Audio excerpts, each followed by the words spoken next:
The following podcast is a W2M Network partnership production.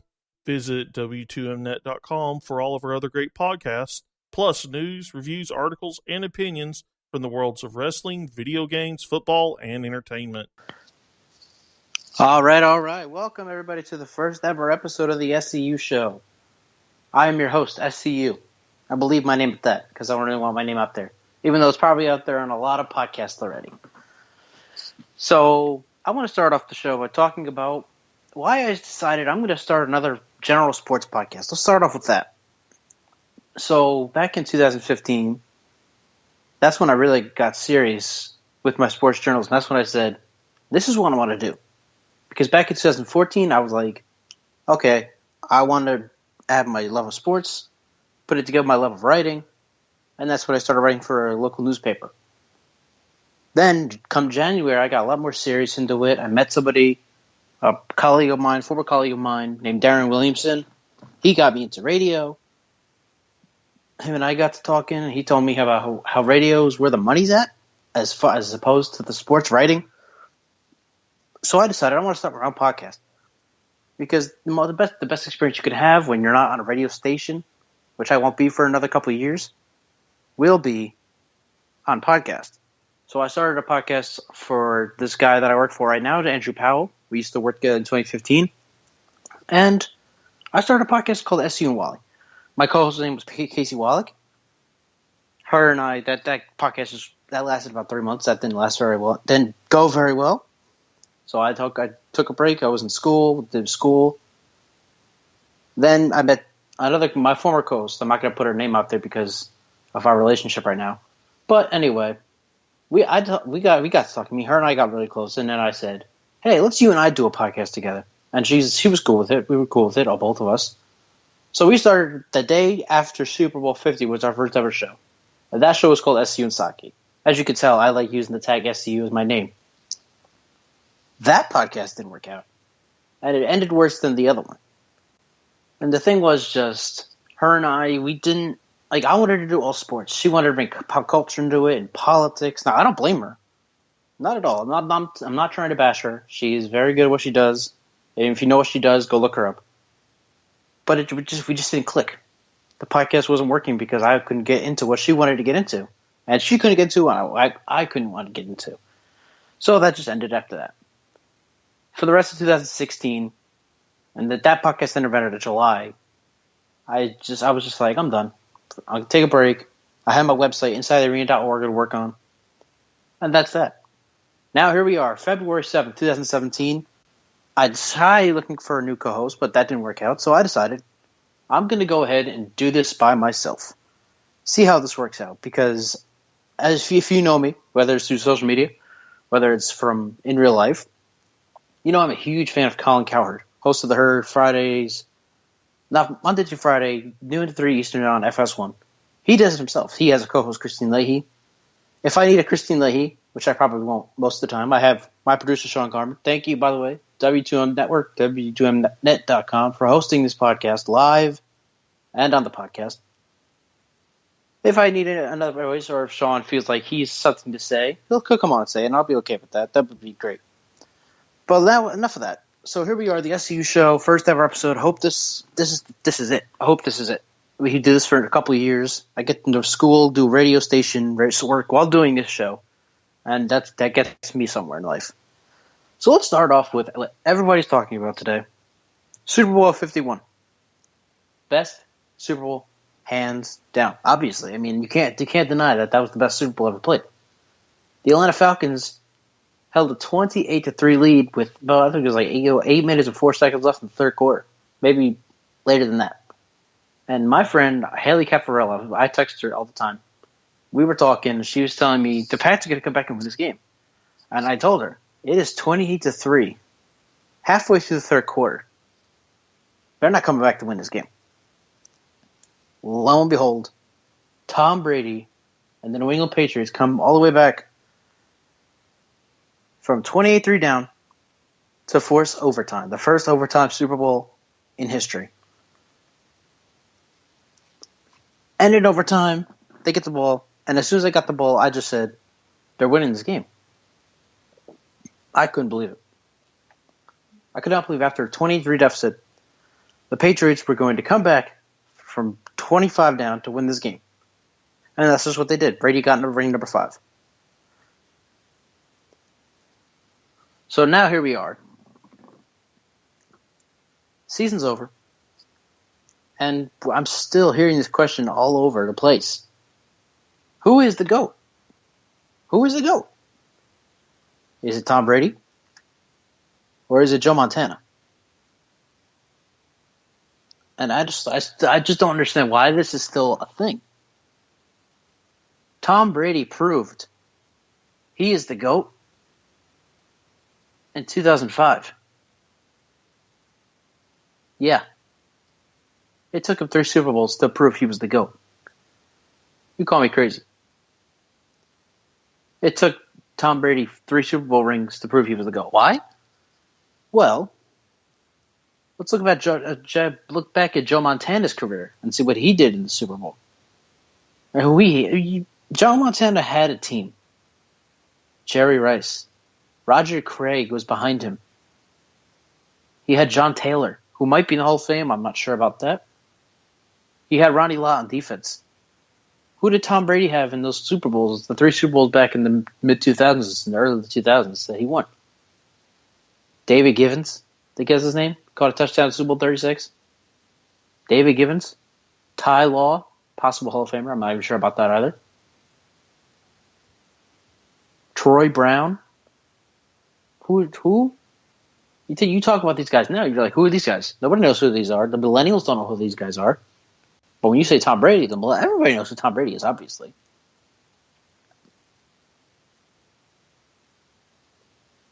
Now, Brady has 5 rings. Montana has 4.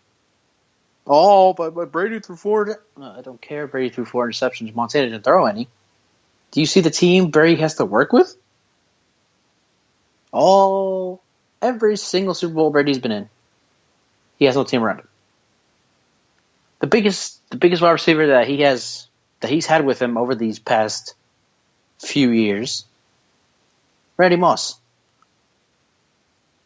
And that was 1 game. One Super Bowl. He had a Hall of Fame wide receiver. Out of all 7. 1. You can make the argument that Rob Gronkowski could be a Hall of Fame tight end or wide receiver one day. But right now, he's not. So as of right now, Tom Brady has had 1 Hall of Fame wide receiver played with him in a Super Bowl. Randy Moss. They lost that game. And what does it have to do with anything? You're asking yourself. You're asking me if you're listening. What does that have to do with anything? Just because Joe Montana had a team, Brady didn't, doesn't mean Brady's the GOAT, right? Wrong. You want to be the best in life? You want things to be done right, you do them yourself. And in my opinion, that proves Brady's the GOAT, that he does it himself. He doesn't need a team. He's a great leader. Same reason that I believe that LeBron James is the GOAT of the NBA over Michael Jordan. Michael Jordan didn't win a title without Scottie Pippen. Once Scottie Pippen came to the Windy City, Michael Jordan was 6 times NBA champion.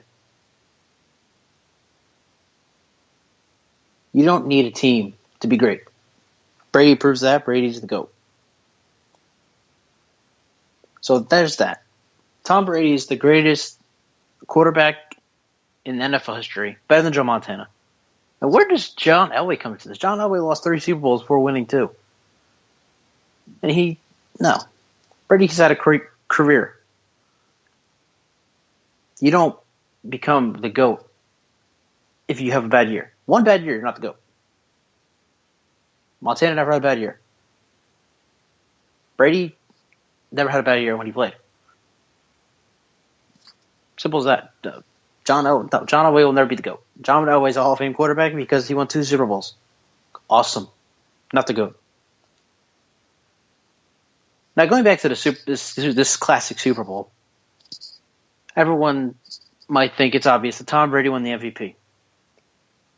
But did Tom Brady really deserve the MVP? No, I don't think so. He had a horrible... Oh, my God, the first half is atrocious.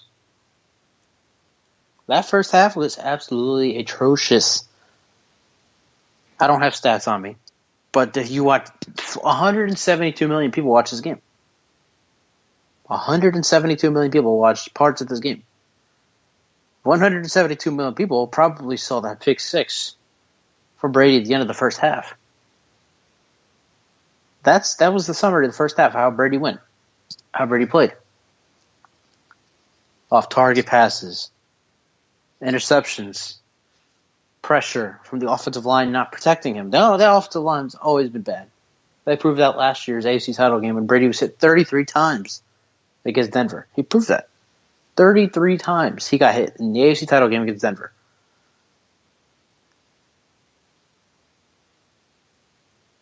And then here comes Brady, magical fourth quarter, 196 passing yards in the fourth quarter. That's why he's the GOAT. I mean, that's why he's the MVP. Pardon me. That's why he's the MVP? Because 196 yards in the fourth quarter? Well, who else deserved it? James White, running back. James White had the best performance of every player in the Super Bowl.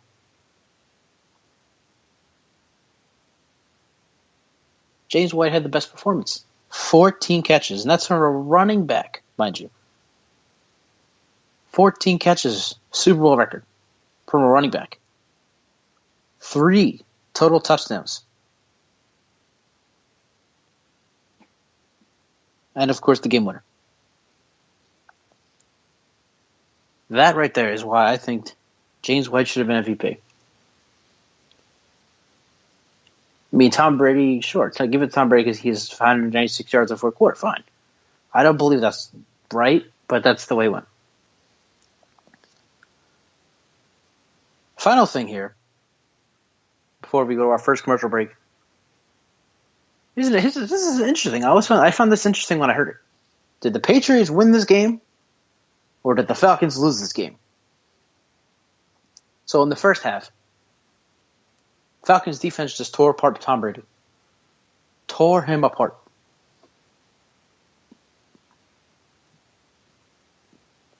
Second half was a different story. Tom Brady lit up. And again, proving he's the GOAT. He did it with Martellus Bennett, who's probably going to be cut during the offseason. Just because it's Martellus Bennett. And Belichick says, we don't need you. Goodbye. James White probably will never be as important as he was in that game.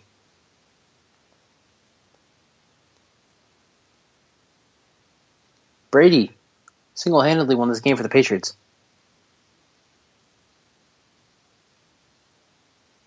It's not like Atlanta had one turnover in the game. But that didn't really affect how they played. Other than that, they played pretty solid. It wasn't first half solid, but it was pretty solid. So if you ask me, New England won this game. Atlanta did not choke. And there are a lot of worse chokes that we have seen over the past year alone. A lot. And we will get to that later in the show, actually. So it's good to have you in. Thank you for listening to the first ever episode of the SCU Show. I'm your host, SCU. We got a lot to go over the next... You're with me, by the way, from 7 to 10 p.m. Eastern Time every Tuesday. Here on Spreaker, here on the W2M Net Podcast, and here on the iTunes Podcast. Every Tuesday from 7 to 10. Now, there might be days where I'm off. It's going to be a while until I'm off. And if we are off, I got a buddy, Joran Palacio. He will be filling in for me. And if he cannot fill in for me, well, there will probably not be a show that week. Unless I can find somebody else to fill in for me. But Joran Palacio joins the show today. He'll be on once a month. Because when I met Joran Palacio, I knew as soon as I met him, snap, this guy has talent. And that's not because he does play-by-play for his high school in Arizona on 360 Sports. Go check him out, by the way. No, that's not why. He has talent. His voice, just everything about him. That's why I like Jordan. Jordan and I we actually do our own podcast, This Week in the AFL. Live every Thursday, 7:30 to 8:30, also on W2Mnet.com. You'll be hearing me on This Week in the AFL.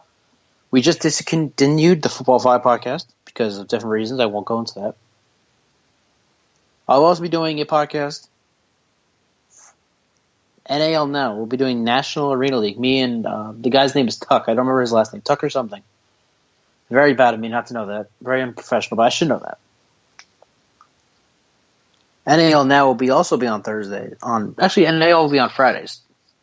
We won't record it live. We'll record it This Week in the AFL live.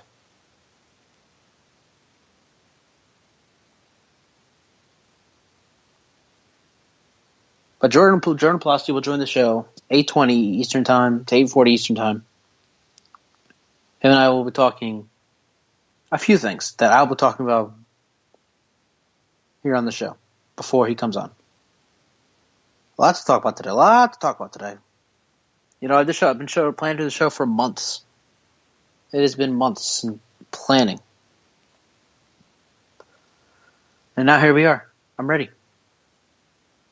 Ready to make it big. For the past, it's been almost a year now. I wanted to be the next Colin Cowherd.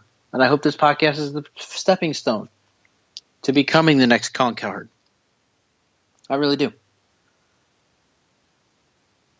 So for all listening right now, just want to thank you again for listening. Hope you join me for the next 3 hours. Hope you join me for the next few years. Because it's going to be a fun ride. Thank you again, Sean Garmer, producer. Thank you, W2Mnet.com, for hosting us. But coming up next, I love my guys over at W2M.com. I love my guys over at LastWorldSports.com.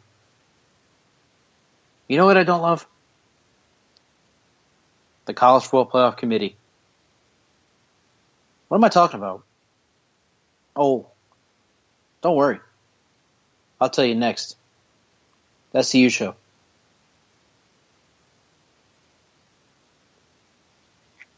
Are you an arena football fan looking for the latest news involving your team? Inside the Arena has you covered.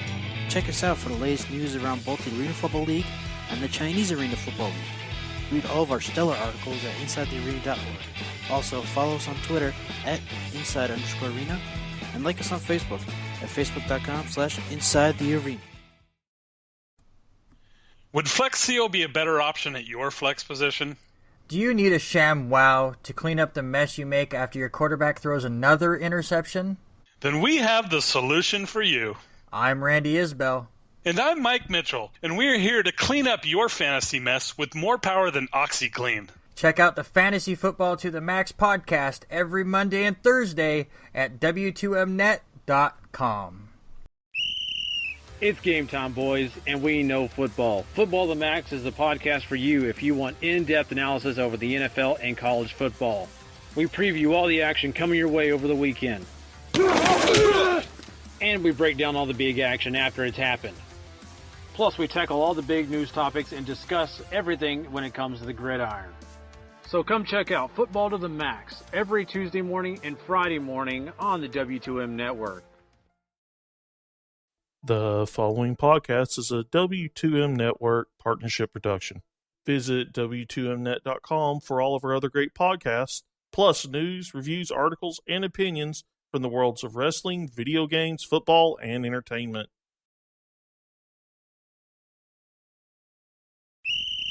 It's game time, boys, and we know football. Football to the Max is the podcast for you if you want in-depth analysis over the NFL and college football. We preview all the action coming your way over the weekend. And we break down all the big action after it's happened. Plus, we tackle all the big news topics and discuss everything when it comes to the gridiron. So come check out Football to the Max every Tuesday morning and Friday morning on the W2M Network.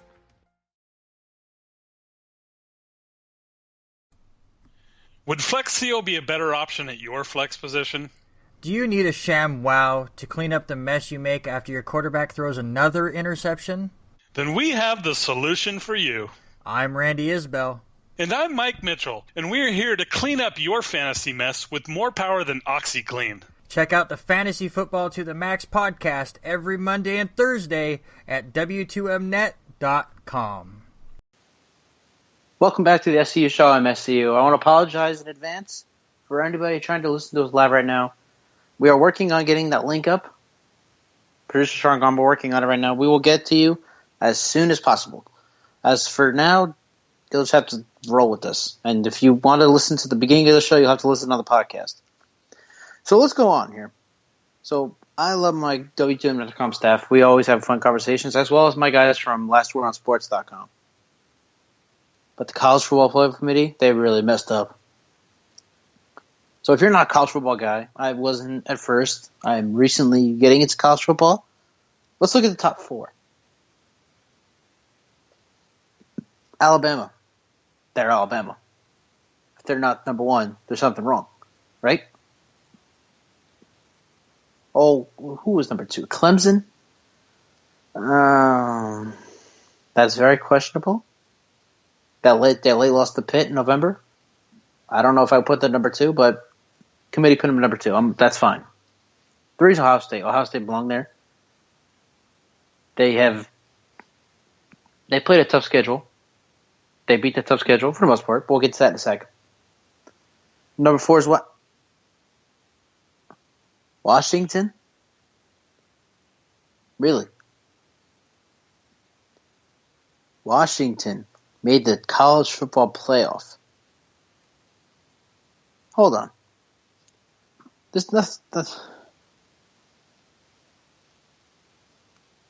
Hold on. Let me pull up the schedule here. Who did they play that they belong in the college football playoff? Who?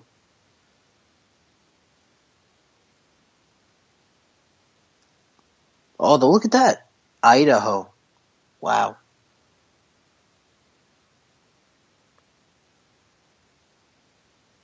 Idaho. Portland State?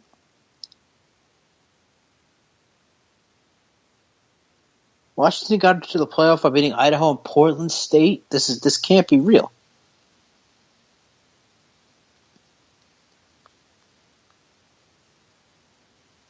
This cannot be real.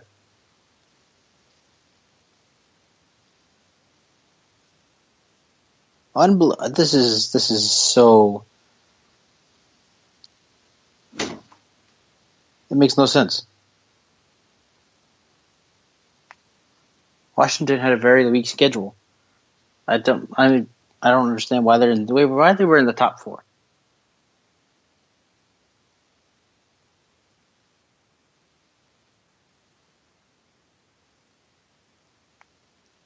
Now, who would have? I would put someone else to the top 4, and that would be another Pac-12 team. That would be USC. USC played a much better schedule. The only reason USC is not in, is because of their 1-3 start. Or USC's not in because 56-3 lost to Alabama with a backup quarterback, by the way.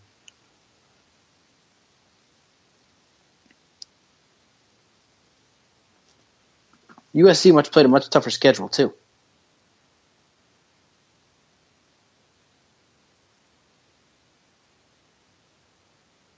Oh, this is another point that I forgot to make. Washington beat Arizona in overtime. USC beat Arizona by 34 points.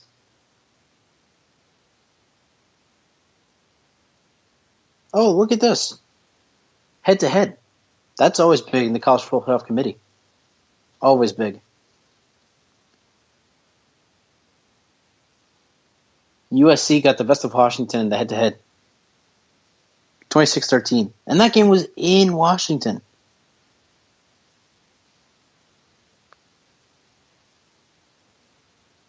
In Washington. Wow, I'm baffled. I'm absolutely baffled. I was baffled when it first came out. I'm still baffled today.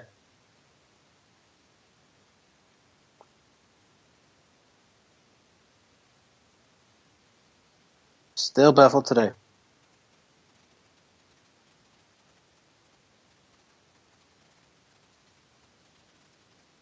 I was so happy when they lost to USC, but not about USC, but Bama by 17. Was it 17 points? 24-7. They were no chance against Bama. Why were they even in there? Oh, you think USC would have given a challenge? Yeah. USC changed the quarterback right after that game against Bama, week 1.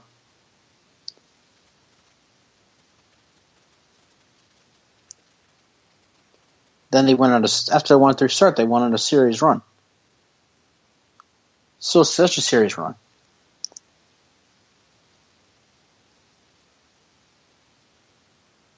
Another thing here. This was big. As soon as the thing came out, as soon as the list came out, Penn State got snubbed. A lot of people were saying that Penn State got snubbed. Penn State should won the Big Ten title game. They should have been in the college football playoff. I agree. Penn State should have been in the college football playoff.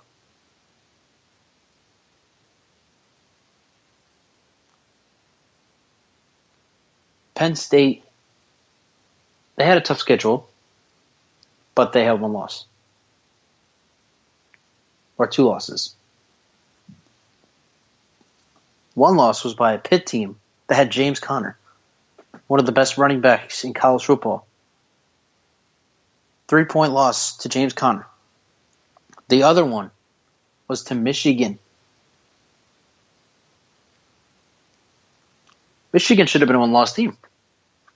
They blew it against Iowa. There's no explanation for that for them.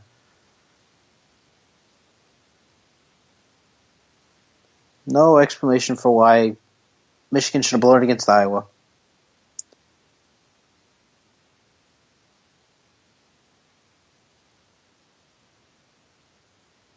But I would have put Penn State over Ohio State. I think that Ohio State would have been...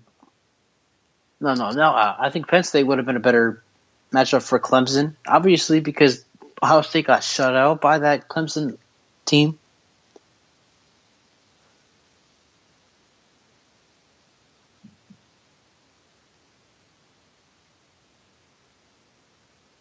But that's not it, though. There was something else outside of the college football playoff that caught my attention that I was not a fan of at all. And that's Florida. Now, I remember when at the beginning of the show, I said that I worked for...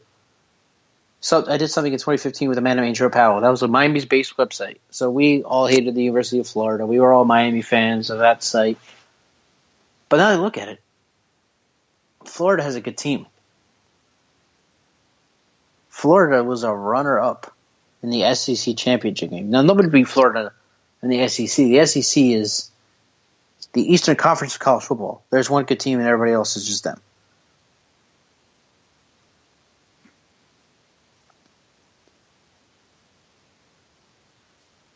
So, why is this a problem? Florida got disrespected big time. And I wanted to bring actually Coomer on for this. She writes for Allegation Army for SB Nation. But she's also a Walt Disney World intern, so she couldn't make it tonight.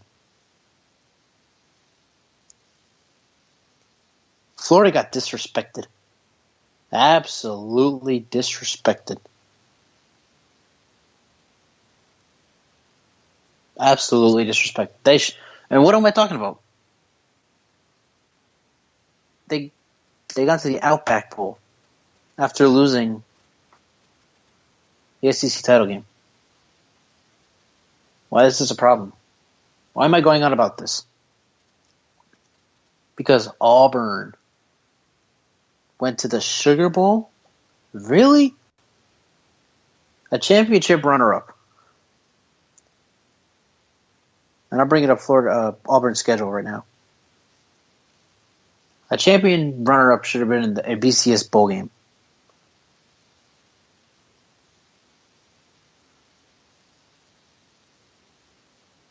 Not Auburn. Oh, and another thing, I'm gonna go back. I'm backtracking here. As far as Clemson goes, not only did they lose to Pitt in late in the season, like first, second week of November, they struggled in the beginning of the season against teams they shouldn't struggle against. The big one was, I think it was week 2, they played Troy. They almost lost to Troy. Nobody, especially no team in the Power 5, loses to a team like Troy. You don't lose to a team like Troy. They didn't lose, but they almost did. They almost blew it. But going back to I believe that Auburn got snubbed. Florida State got disrespected by the College Football Playoff Committee. They should have been in the Sugar Bowl. That would have been a better game instead of Auburn. Auburn, kind of like Ohio State, showed they didn't belong in this game. They didn't. Ohio State didn't belong in the Fiesta Bowl. Probably should have gone to Penn State. Penn State would have been a better game. Auburn definitely didn't belong in the Sugar Bowl against Oklahoma. Florida would have made it a much better game.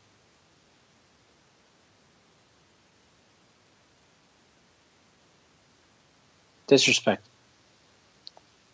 Absolute disrespect.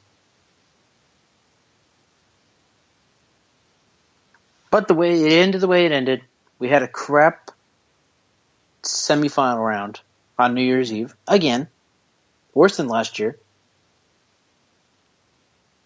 But we got a great College Football National Championship game. And I guess that's all that matters in the end. Doesn't matter how it starts or how it ends. And that was the best College Football Playoff National Championship game ever. It's only the third one, but it's going to be very hard to beat it.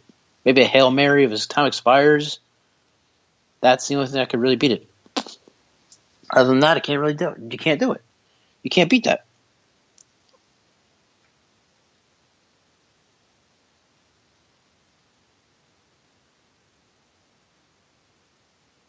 So going forward now, college football's over, the NFL's over, so we're all sad.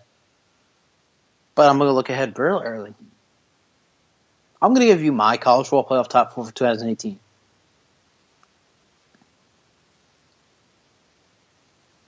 Number 1 is Bama. I mean, Alabama is going to be the same team. They lost so many offensive coordinators during the Nick Saban era. It's not even funny. And they still wind up kicking everybody's you-know-whats.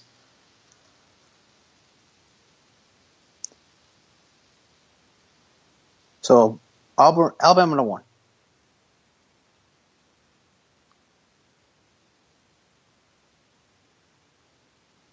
Number 2, Michigan. As long as Jim Harbaugh is their coach, Michigan will continue to play in the playoff.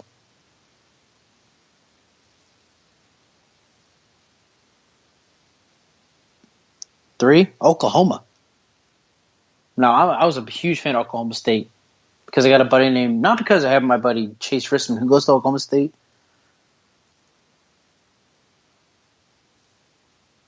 but because of the team they had.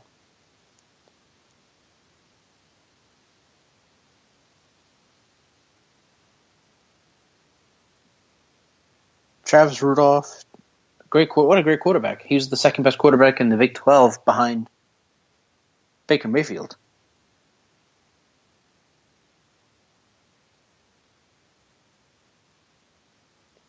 Who's the running back? James Washington.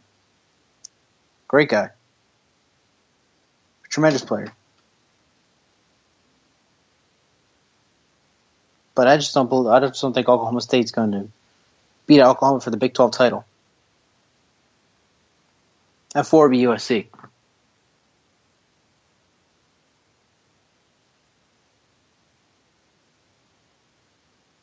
USC, I don't pay too much attention to recruiting.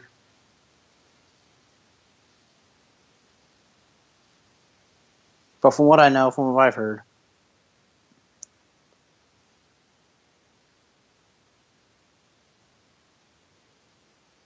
the USC has recruited a few top 5 guys, 5-star recruits.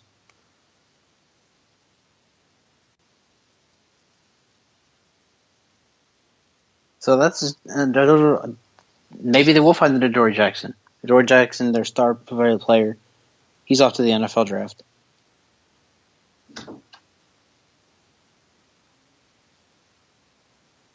Maybe they'll find someone like him for their next season.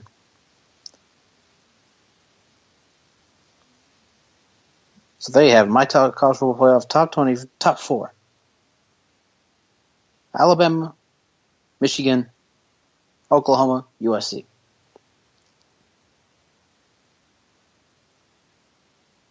And I believe that. And I wanted to see it this year, but we didn't get to see it because Michigan missed out.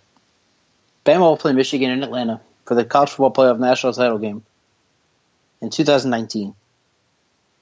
And Alabama will come out on top.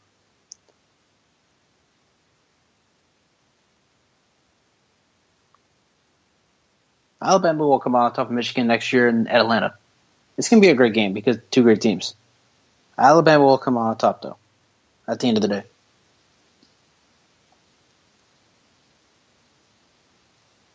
Anybody else miss football already? It only ended 2 days ago, but I miss football. It's going to be a long summer.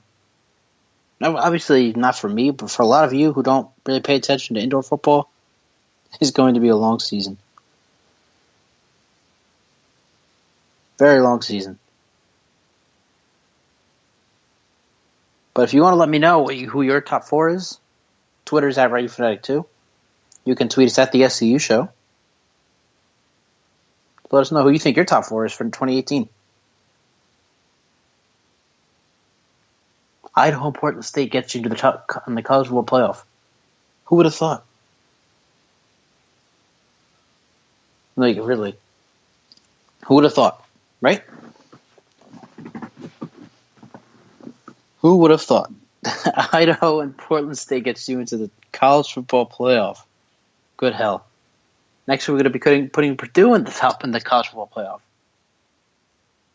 Oh, my God. Oh, man.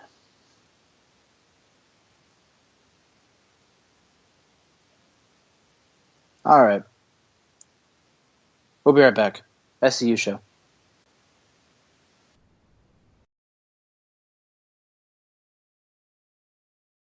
Hello to all you Arena League football fans out there. I want to personally welcome you to join us, AFL Fan Zone, every Tuesday night at 8:30 p.m. Eastern Time for a weekly recap of all things AFL. You got stuff to do on the weekends, which means you probably don't have time to sit down and watch every single game every week. That's where AFL Fan Zone comes in. Not only do we break down the week, but we provide you with everything you need to stay up to date with the AFL, including Players of the Week, Power Rankings, and the weekly standings. Best part is, the recap is fully interactive between the viewers and the host. Just search AFL Fan Zone on YouTube and you can find all of our archived videos, including game previews, recaps, and weekly updates. You can also find us on Facebook, Twitter, and at our website at www.aflfanzone.com. AFL Fan Zone, your internet home for the best AFL fans. Hi, I'm Donovan James, and welcome to the Don James High School Football Report, everybody, where we discuss and debate the hottest prep and college football recruiting topics in the country every week. Only here on NGSC Sports, 9:30 Eastern. For more, follow me on Twitter at Don James Sports. It's game time, boys, and we know football. Football the Max is the podcast for you if you want in-depth analysis over the NFL and college football.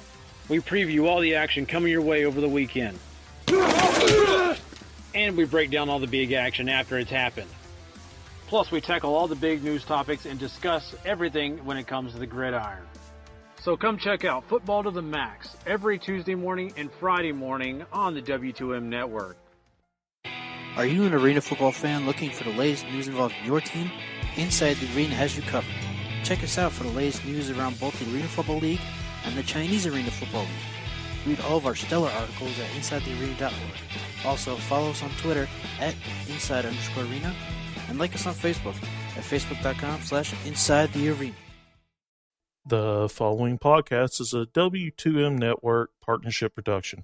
Visit W2Mnet.com for all of our other great podcasts, plus news, reviews, articles, and opinions from the worlds of wrestling, video games, football, and entertainment. Okay, so we all know why Ray Rice is no longer in the NFL. He punched his wife. But that's not the only reason why Ray Rice is not in the NFL. Ray Rice is not in the NFL because there was tape. There was video. Media caught it. Media put it out there. That's why Ray Rice will never play a snap in the NFL again. Joe Mixon, Oklahoma running back. He declared for the draft. He may never see the fields in the NFL. Why? He hit a woman. So, there was tape. Media got that. Media put it out there. Pretty bad, right? Just Ray Rice hitting a woman. It's out there.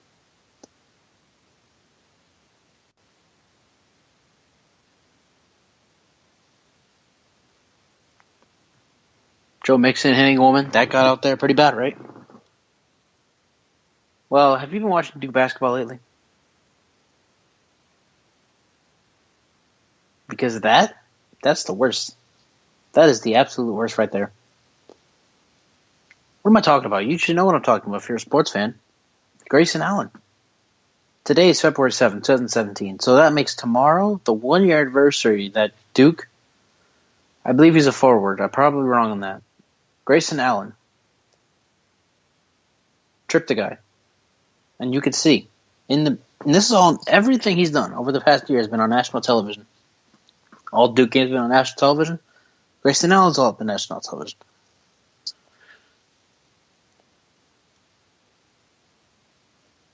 And he did it again and again and again and again and again. I believe we're close to 10 people that he's tripped. Grayson Allen's tripped almost 10 people in the past year. And it's all on national television.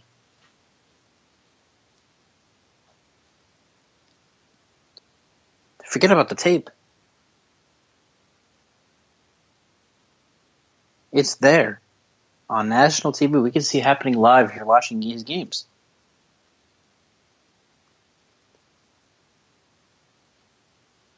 So my question is, why is he still playing basketball? Why is he still on this team?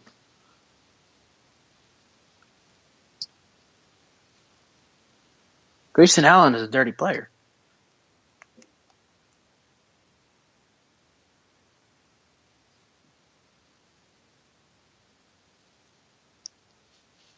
Grayson Allen should not be playing basketball. He should never be able to allow to play basketball again.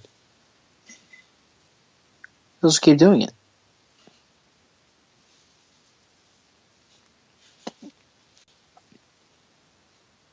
You would think with a coach like Coach K, head coach of Duke basketball, he's been out. I mean, yeah. He's been out. He's been out for a couple weeks. He's returning this week, I believe.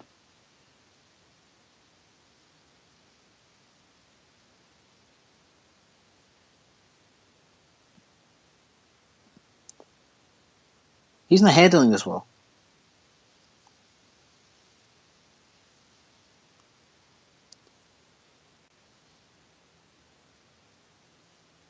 You would think with a coach like Coach K, they're one of the smartest coaches in sports. You would think he wouldn't tolerate this.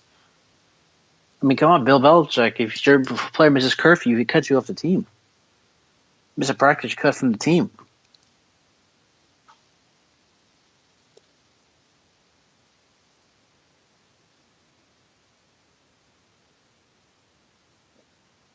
You would think Coach K would handle this better.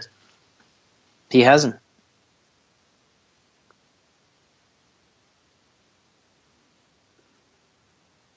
He's not handled this good at all. At least almost 10 people he's tripped on the field, on the court, not the field, the wrong sport. Now we've seen it on TV. It's right in front of our faces. We see this. And Duke is doing nothing about it.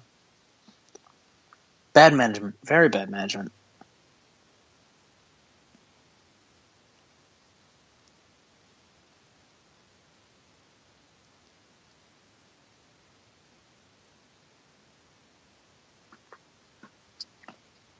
Hopefully when Coach K comes back, and if Grayson Allen continues this, they'll get rid of him. Or they'll kick him off the team or something. He does not deserve to be playing basketball right now. He should not be playing basketball. He just shouldn't. Ray Rice doesn't play football because something he did is caught on tape. Something very bad caught on tape. Same thing with Joe Mixon, Oklahoma running back. He'll never play in the NFL because of what's on tape.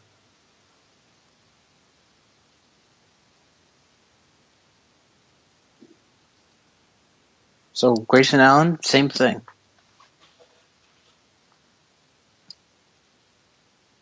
Grayson Allen should be not. I probably said this 20 times now in the segment. Grayson Allen should not be playing basketball at all. And this is gonna hurt him so much when he tries to go for the NBA, because 30 teams will look at that.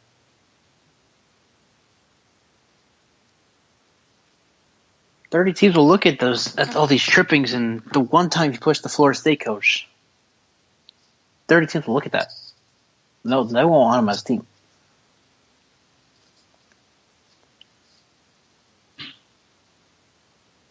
Now, do I agree that this is the way things should be handled? No. I'm a guy that believes in second chances. You messed up, fine. Give him a second chance. Ray Rice is her second chance.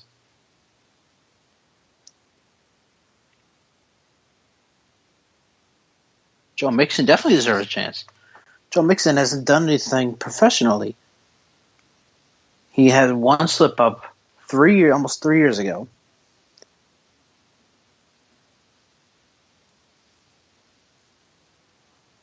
And now his career's over. Just like that.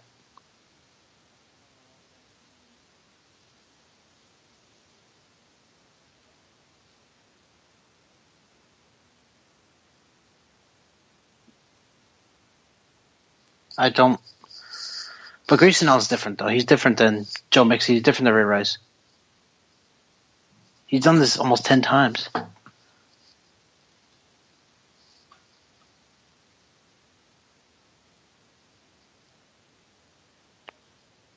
He's pushed to coach. He's stripped players. He's pushed players. That's 8 chances he's gotten. At least 8 chances he's gotten.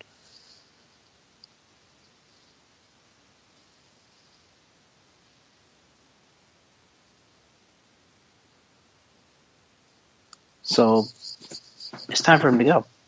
And I hope that Coach K does something about this.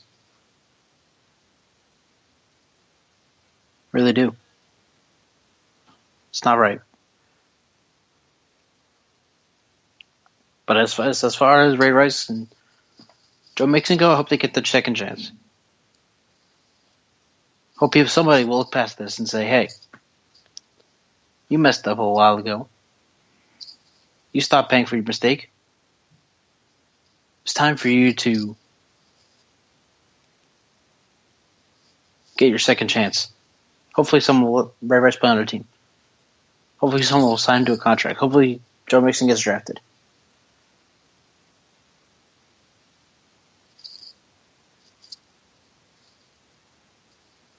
But Grayson Allen has had 8 chances. He's had at least 8 chances to make up for what he's done on national television. And he hasn't done a thing. He just keeps doing what he does. So I don't believe he should ever get a chance at the NBA. I believe the only basketball he should play is on the street with his friends.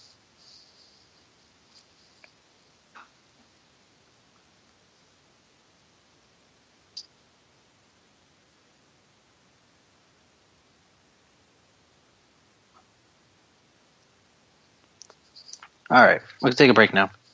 We'll be back. You're listening to the SCU Show.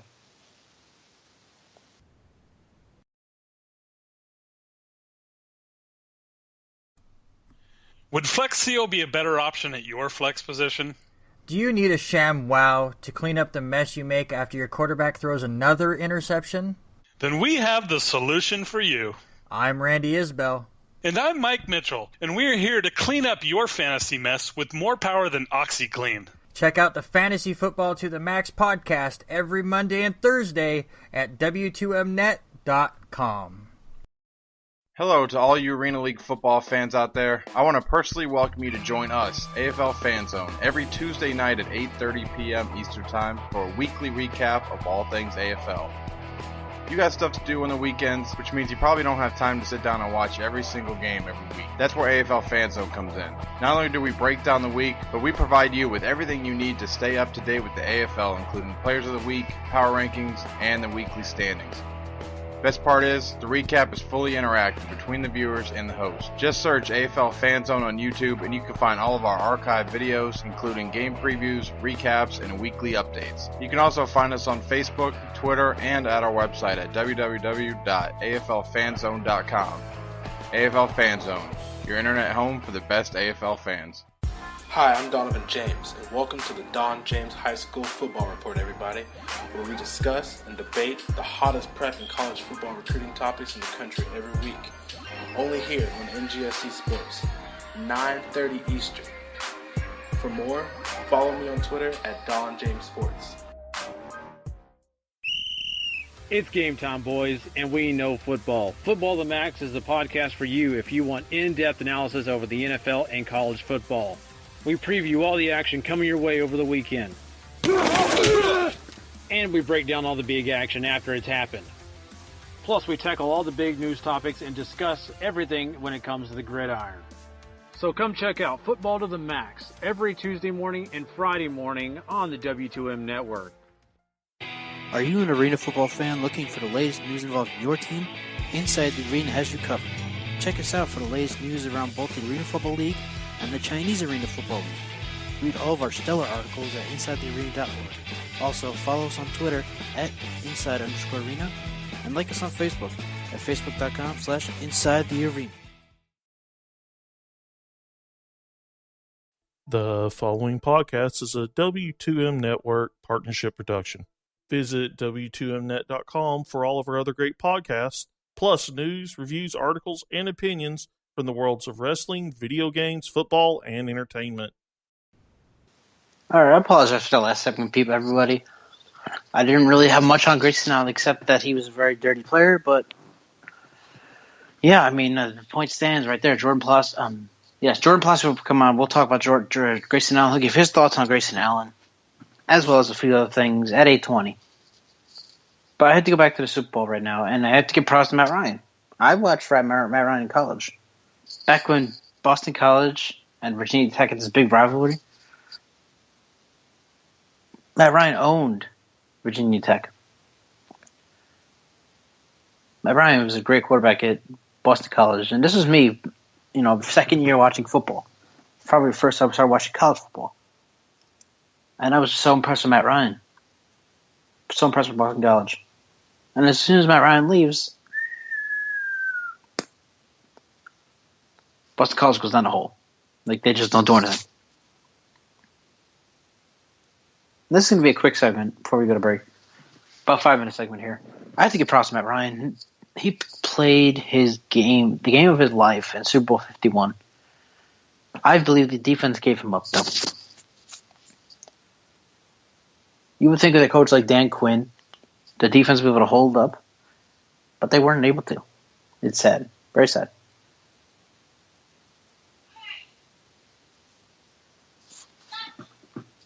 Matt Ryan, there's a lot of praise for what he's done in the NFL. His first pass was a 62-yard touchdown.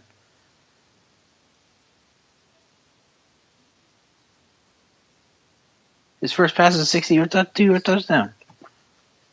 If you're an NFL fan, you knew as soon as that happened, he was going to do great things. You already knew. Matt Ryan could wind up being the next Dan Marino. He could be a great quarterback. He had great regular season success.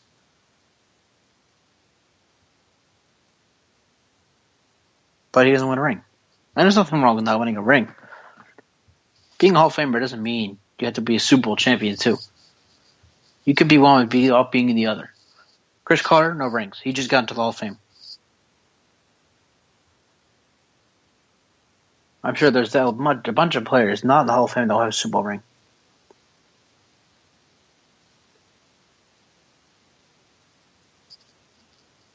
But Matt Ryan is a great quarterback. He's no Tom Brady. Let's make that clear right now. And we'll talk more about Matt Ryan later in the show. Talk about the Falcons a little later in the show.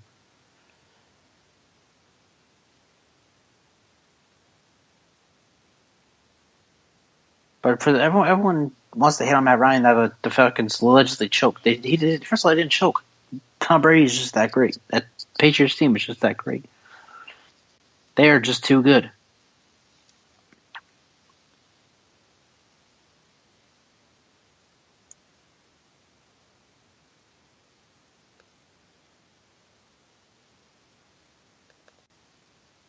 The Patriots team was just too good for the Falcons.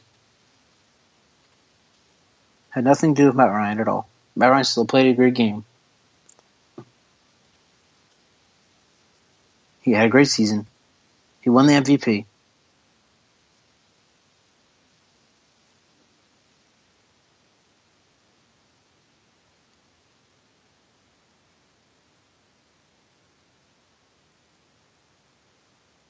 He deserves a lot of credit. You can't discredit Matt Ryan for losing the Super Bowl. Dan Marino lost the Super Bowl to Joe Montana. We didn't start discarding Marino, did we? No, we didn't.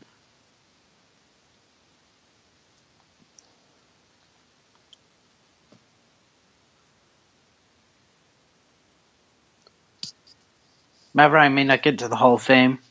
One day, he may not. He has a lot of time to play.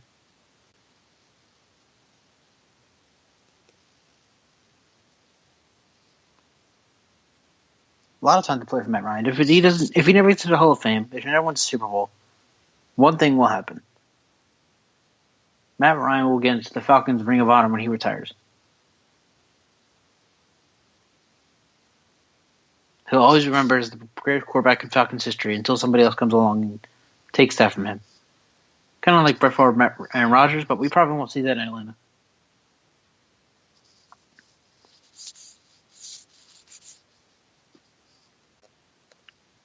So let's stop discrediting Matt Ryan. He's a great quarterback. And one day he could be a Super Bowl champion. Let's think about that.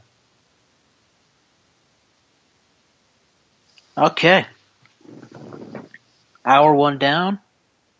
Hour 2 coming up. Here on the SCU Show.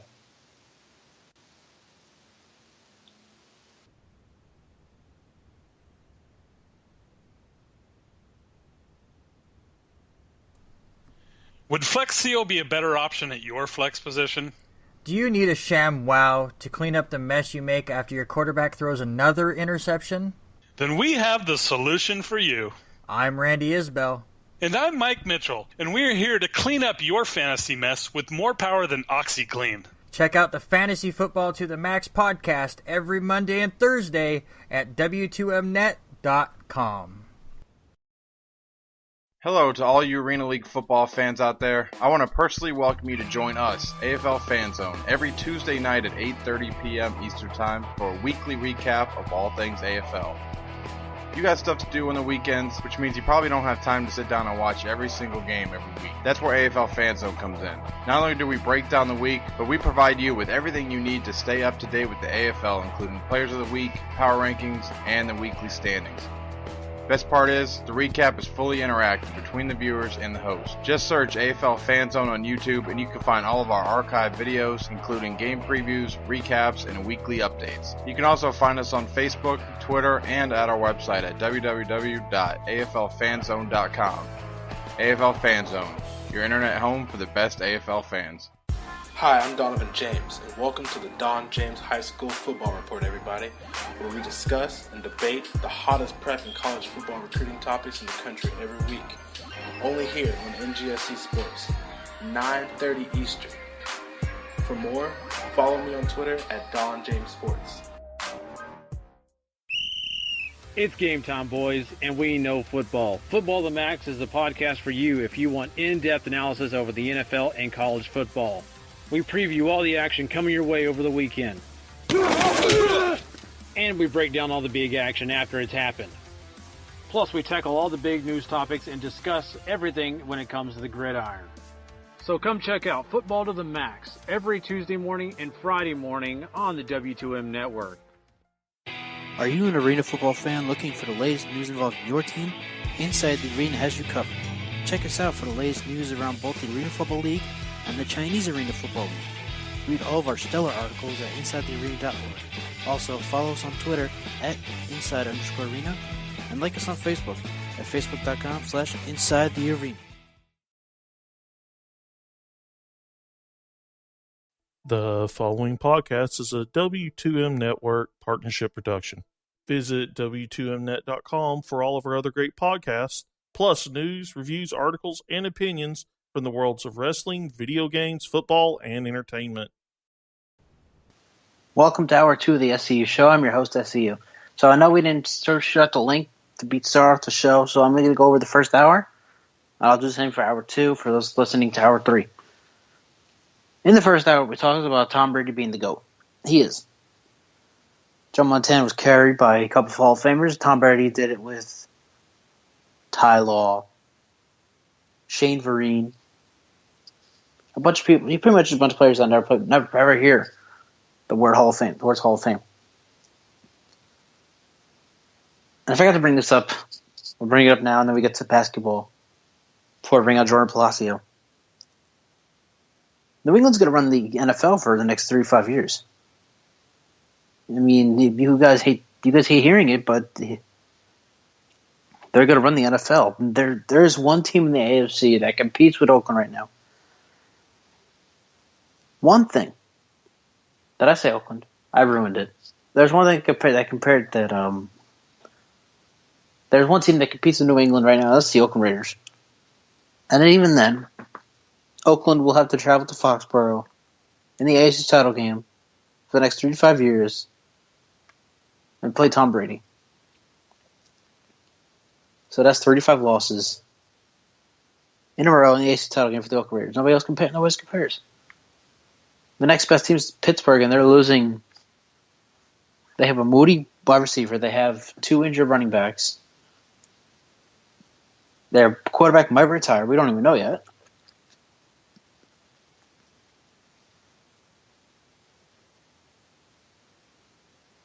And the Patriots own the Steelers.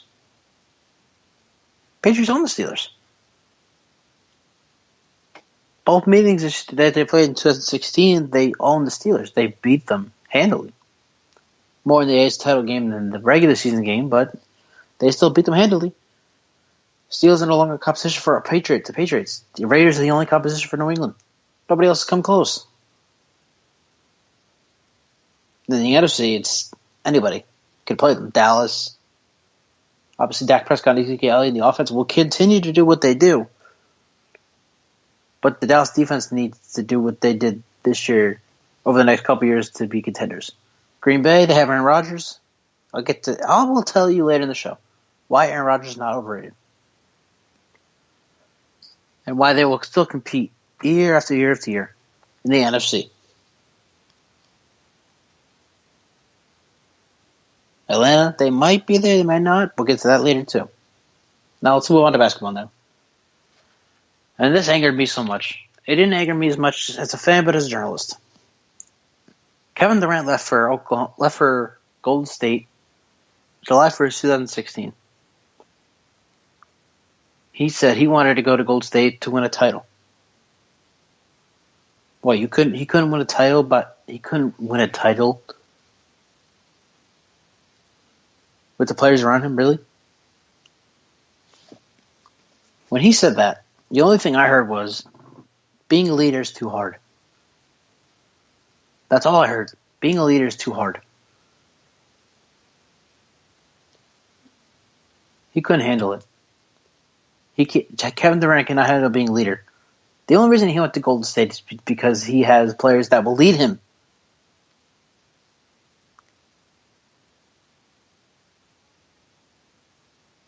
He has players that will lead him to the NBA Finals this year and for years to come. That's the only reason he went there. He wasn't going to win. He didn't think he could win with Oklahoma City. Oklahoma City can win, and they have one great player. And he's the greatest player. He's the second greatest player in the NBA right now. And that's Russell Westbrook. Russell Westbrook is owning this league right now. averaging a triple-double all season long. Nobody in league history has ever done that.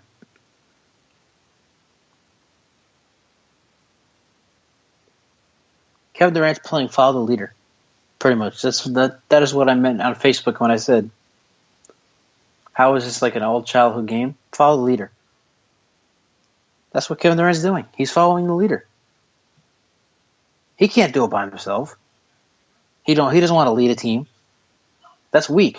Kevin Durant is weak. He's being very weak by going to Golden State and relying on Stephen Curry's threes, Andre Iguodala, Draymond Green, and Klay Thompson to win him a title. Weak. Russell Westbrook's getting to the playoffs by himself. Not even LeBron James is doing that. And LeBron's the best player in the NBA.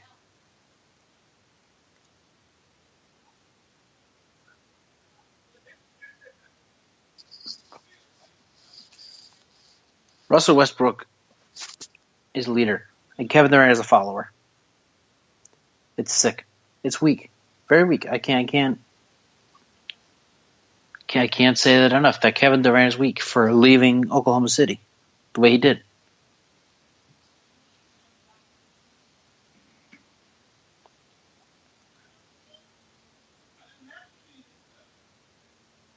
KD left to be carried to a title.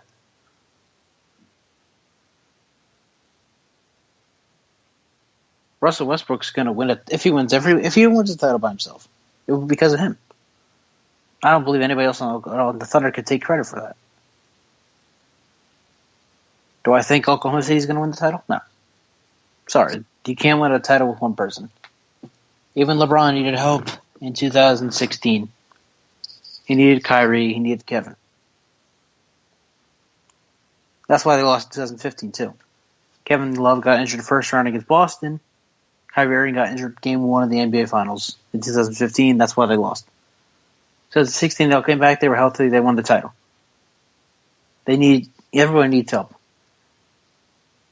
Without help, Russell Westbrook is not getting his team to the NBA Finals.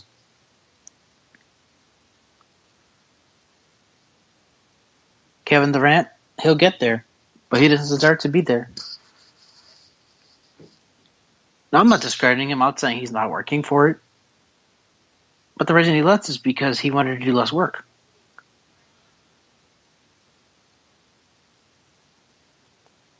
And I'm all about leadership. You want to be big in life, you have to be a leader. The only reason he's big right now is because he's on the Golden State Warriors, the team that finished 73-9 last year.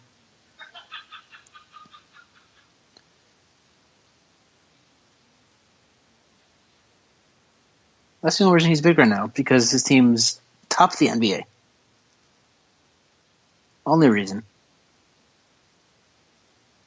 Now, we'll see this for Golden State. There is nothing standing in their way from winning the title this year. Not even Cleveland is standing in their way right now from winning the title.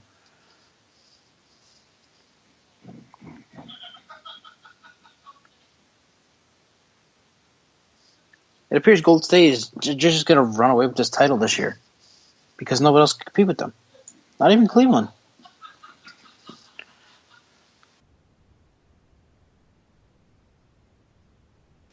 I mean, the Cavs, since January 16th, the Cavs are 6-5. Last night they beat a Wizards team that is, I believe, they're sub 500. Bottom of the West. I believe even in the West. It might be in the East. I don't actually know. Point being, the Cavs are struggling hard time. LeBron knows it. And if LeBron's worried, you need to be worried.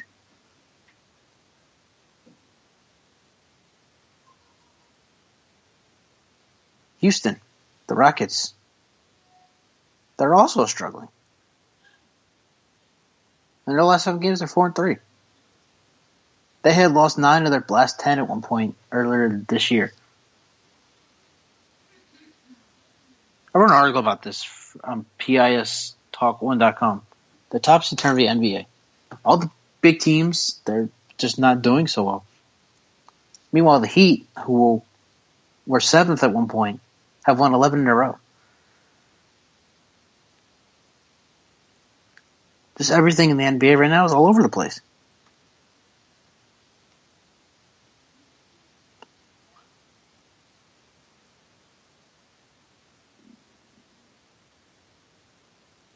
The only thing that seems like they can win a title right now is Golden State.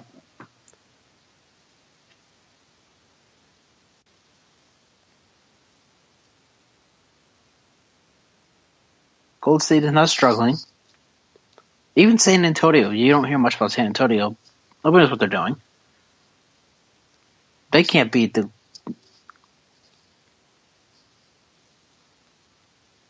They can't beat the Warriors. I don't believe they can beat the Warriors.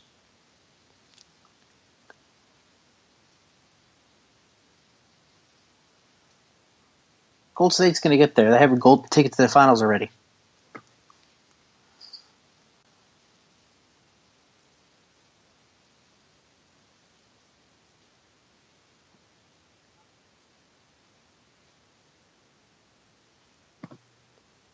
As far as the Eastern Conference, I believe Cleveland will get there, but it's not going to be easy.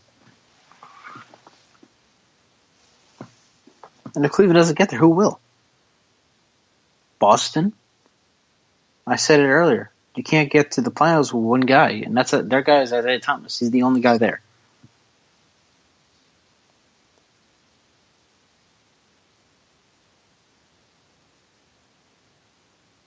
That's the only reason that keeping Boston and Oklahoma City out is because they're a one-man team, both of them. Can't win with a one-man team. Toronto is not a team that can get to the NBA Finals. Another team, they have Kyle Lowry, but he's no Russell Westbrook. He's no Isaiah Thomas.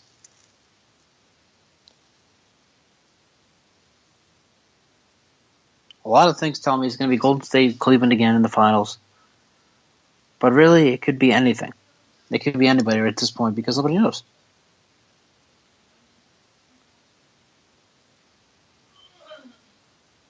It's going to be a long couple months because we don't know. We just don't know who is going to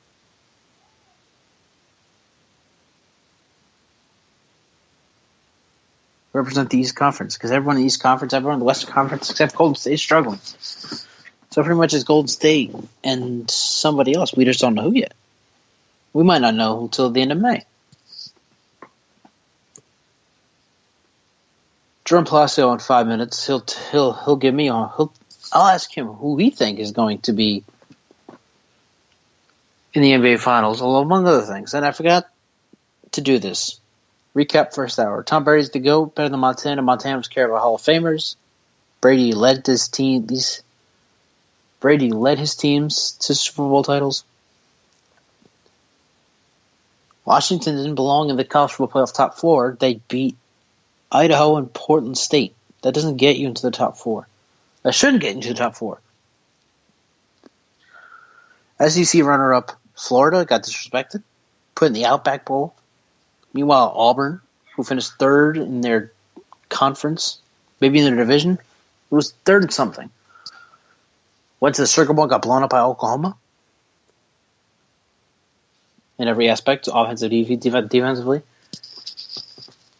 My top four: Bama, Michigan, Oklahoma, and USC. I believe Bama will beat Michigan and Alabama and Atlanta in 2018. I said 2019. I meant 2018. So if you want to tell me your top four, at Writing Fanatic 2, at the SCU Show. And then there's Grayson Allen. I'm a guy who believes in second chances. Ray Rice, the reason he's out of the NFL because him hitting his wife was on video. If it's on video, everybody knows who did it. You can't lie about it to anybody. You can't continue on.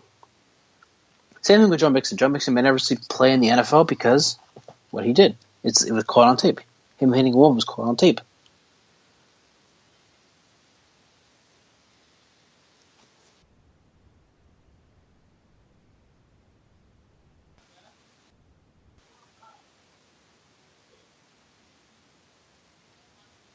Grayson Allen? At least 8 instances that I've seen on TV. Over the past, it'll be a year tomorrow since he did his first tripping. Tripping, pushing players, pushing a Florida State coach. It didn't look like an accident either. It looks like he did it on purpose.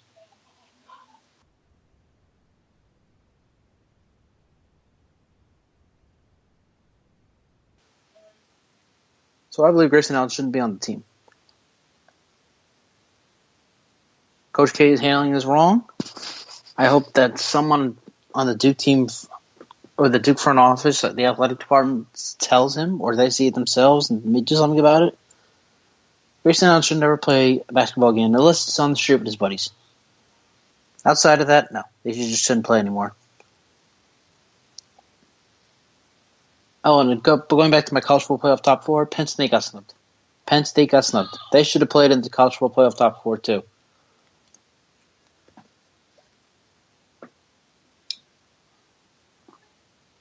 They should have played too.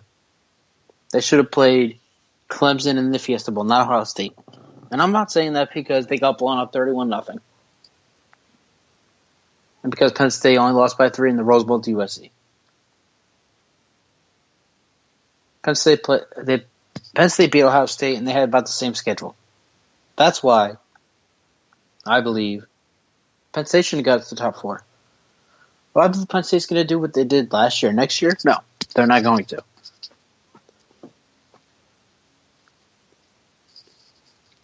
It'll be Bama, Michigan, Oklahoma, USC. Bama will beat Michigan in Atlanta in 2018 in the College Football Playoff National Championship game.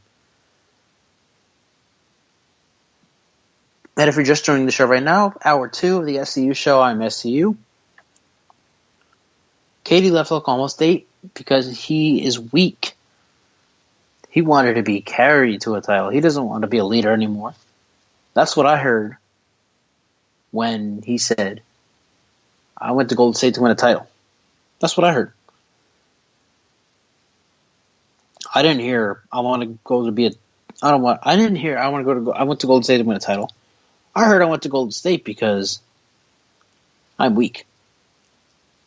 I don't want to play. I don't want to be a leader. It's too much work. Russell Westbrook, by the way, should have been an all-star.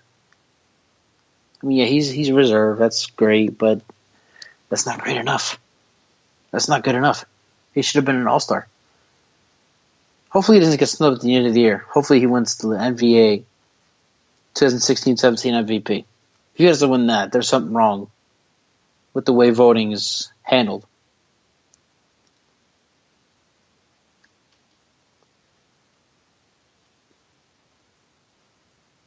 Joran Palacio up next. SCU Show.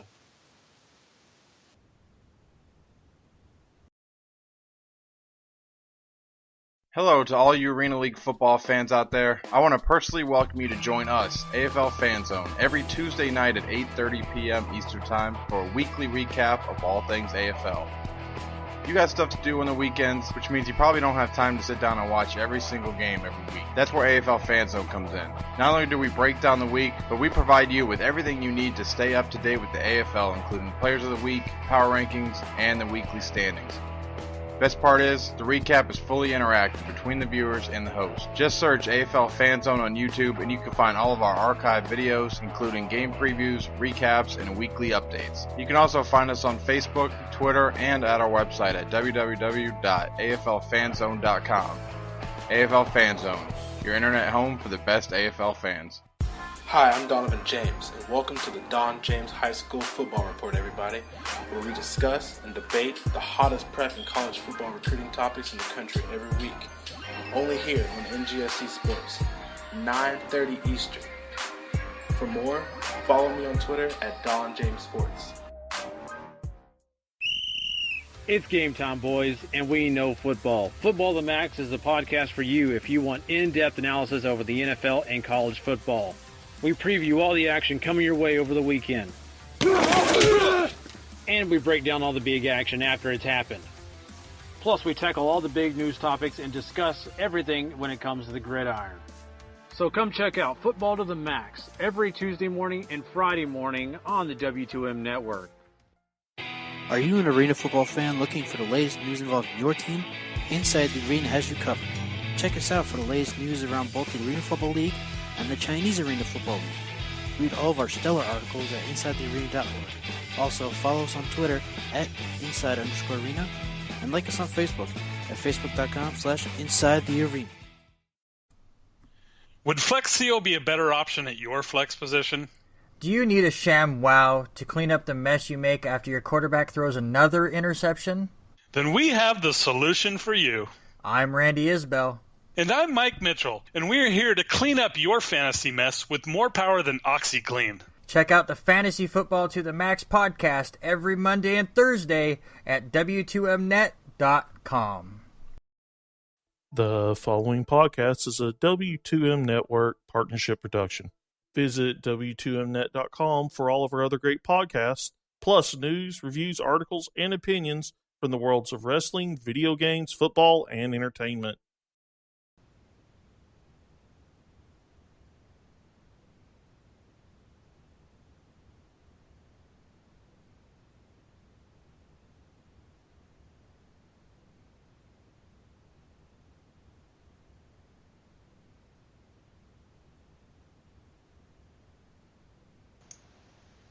Hello? Well, looks like we already had our first problem of the show. Sorry about that. All right, we back on? Yep. All right, so I'll bring on my buddy Joran Palacio now. What's going on, Jordan? Nothing much, man. Nothing much. Good to be here. Been listening to as much of the show as I can so far. Sounds great, man. How are you doing? I am doing well. So I want to start off our little conversation here over the next 20 minutes. I want to start off with this. Because I've been hearing this so much over the past just 2 days. I've been hearing this for the longest time. Mm-hmm. Well, I'll ask you this. Do you feel Tom Brady winning ring number 5 earned him the title of the GOAT? Yeah, it has been the talk of much discussion. And I think you put it in the last part of the show beautifully. Yeah, he is the greatest of all time because look at his receiving core. I mean, it's exactly what you said earlier. I mean, I have the exact same sentiment. I mean, granted, he had Randy Moss at the very twilight of his career, a few years ago, way back in the day.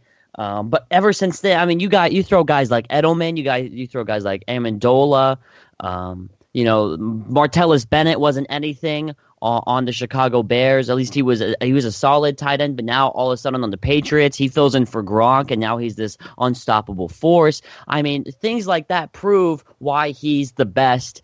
When they're down 16 in the fourth quarter and they're going for the 2-point conversion, you just kind of feel in your head, Tom Brady's at the helm. Yeah, they're going to get the 2 points no matter what play they draw up. Yeah, I mean, I think this Super Bowl proved that end the season without their biggest player. Gronk is without a doubt their best receiver, even though he plays tight end. This season and that Super Bowl especially proved why he is the greatest quarterback of all time. So I'm glad, you and I have always been on the page with a lot of things, and now here we are again. We are on the page, same page. Tom Brady is the GOAT. So I said, I feel James White should have earned the MVP. He had 14 catches, Super Bowl record, and that's being a running back. He has Super Bowl record, 14 catches, 3 total touchdowns, game winner.